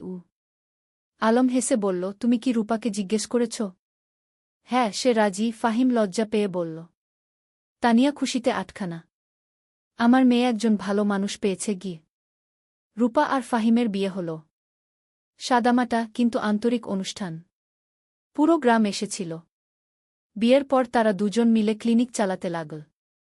তারা স্বপ্ন দেখে গ্রামে একটা বড় হাসপাতাল করার।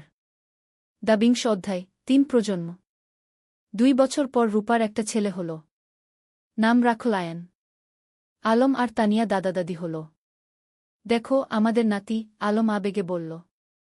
তানিয়া শিশুটিকে কোলে নিয়ে বলল, এই শিশু আমাদের ভবিষ্যৎ। এর জন্যই তো আমরা এত কাজ করছি। এখন বাড়িতে ৩ প্রজন্ম। আলমতানিয়া, রূপা, ফাহিম আর ছোট্ট আয়ান। প্রতিদিন সন্ধ্যায় তারা একসাথে বসে। আলম গল্প বলে, তানিয়া গান শোনায়, রূপা দিনের কাজের গল্প বলে। একদিন আয়ান যখন একটু বড় হল সে জিজ্ঞেস করল, দাদু তুমি কি করো? আলম হেসে বলল, আমি গল্প লিখি, নাতুগু। আমাকে একটা গল্প বলো না? ঠিক আছে, শোনো তাহলে। অনেক বছর আগে এই নদীর ধারে কি। আর এভাবেই চলতে থাকে জীবনের গল্প প্রজন্ম থেকে প্রজন্মে। ২৩ অধ্যায় উত্তরাধিকার। আলম এখন ৬০ পেরিয়ে গেছে। চুলদাড়ি পেকে গেছে। কিন্তু লেখার হাত এখনও অক্ষুণ্ণ। সে এখনও প্রতিদিন লেখে। তানিয়াও এখন অবসর নিয়েছে স্কুল থেকে। কিন্তু মাঝে মাঝে যায় ছাত্রীদের সাথে দেখা করতে। একদিন আয়ান, যে এখন ৫ বছরের, দাদুকে জিজ্ঞেস করল, দাদু তুমি কত বই লিখেছ? প্রায় ২০টা, আলম বলল। আমিও বড় হয়ে লেখক হব, আয়ান বলল। রূপা হেসে বলল, তুমি যা হতে চাও তাই হবে। আলম নাতিকে কোলে নিয়ে বলল, লেখক হওয়া মানে শুধু বই লেখা নয় বাবা। লেখক হওয়া মানে মানুষের কথা বলা, সত্য বলা, ভালোবাসা ছড়িয়ে দেওয়া। আমি সব করব, আয়ান উৎসাহিত হয়ে বলল। তানিয়া নাতিকে আদর করে বলল, তুমি করবে, আমরা জানি। ২৪ অধ্যায় গ্রামের হাসপাতাল। রূপা আর ফাহিমের স্বপ্ন ছিল গ্রামে একটা বড় হাসপাতাল খোলার। তারা কয়েক বছর ধরে টাকা জমিয়ে রাখছিল। আলমও তার রয়্যালটির একটা অংশ দিয়েছিল। অবশেষে সেই দিন এলো। তারা একটা ৩তলা হাসপাতাল তৈরি করল। নাম দিল রূপসী হাসপাতাল। উদ্বোধনের দিন পুরো জেলা থেকে মানুষ এলো। স্বাস্থ্যমন্ত্রী নিজে এসে উদ্বোধন করলেন। এই হাসপাতাল শুধু একটা স্বাস্থ্যসেবা কেন্দ্র নয়, মন্ত্রী বললেন। এটা একটা স্বপ্নের বাস্তবায়ন।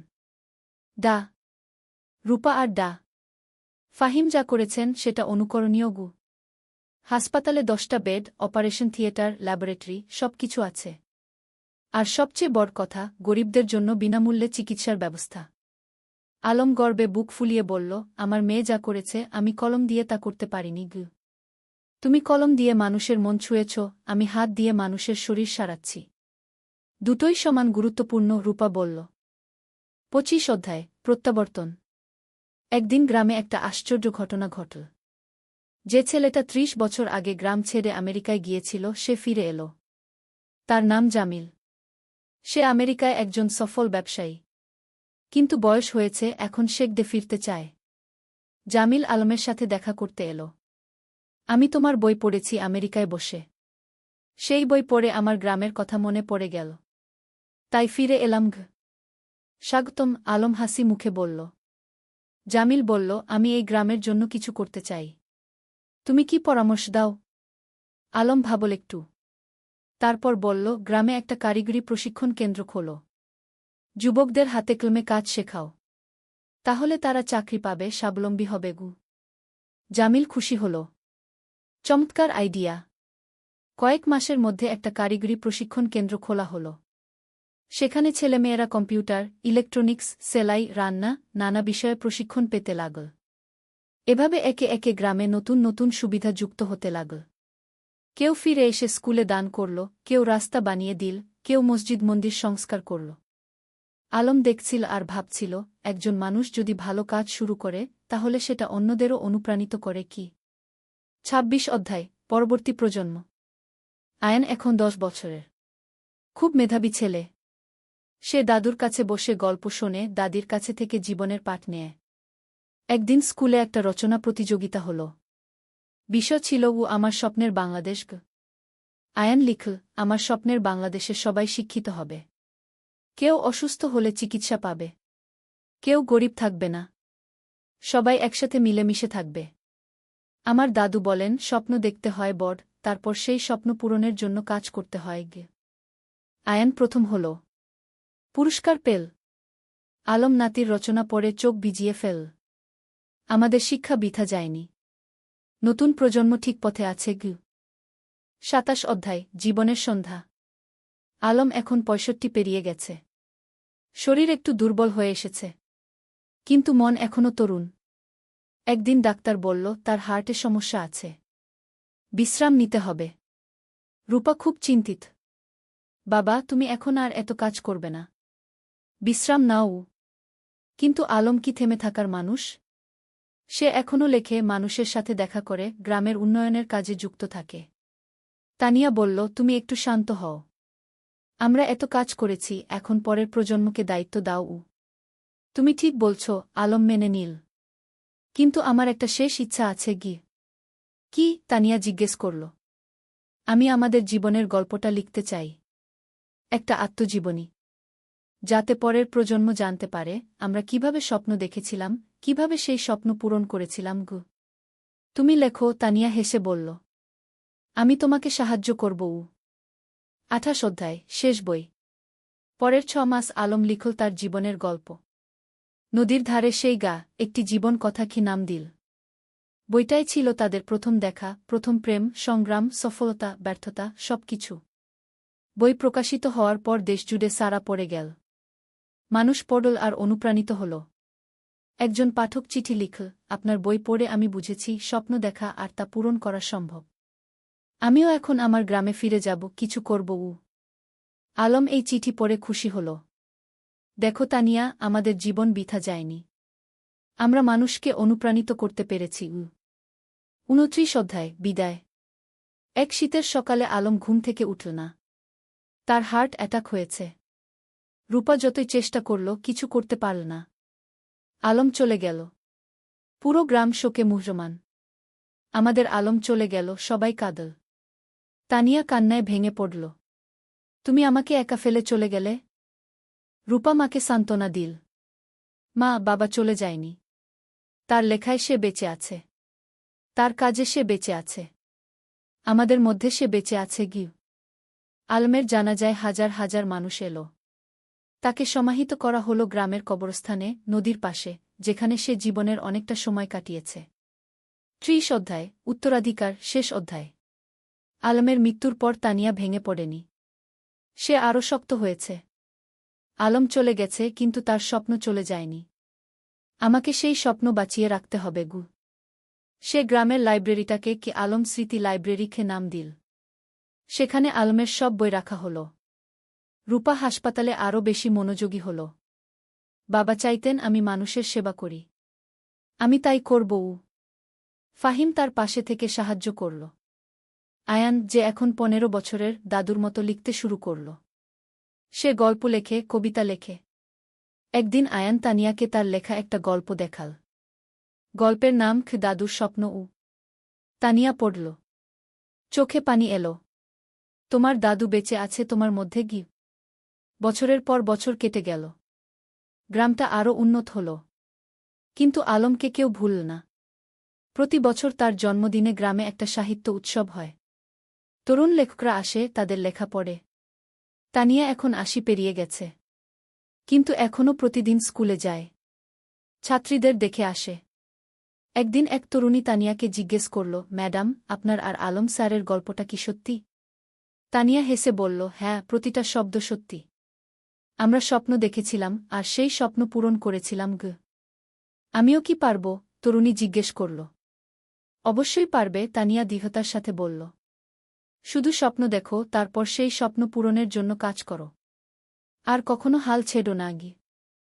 সেদিন সন্ধ্যায় নদীর ধারে বসে তানিয়া আকাশের দিকে তাকাল। আলম, তুমি কি দেখছ?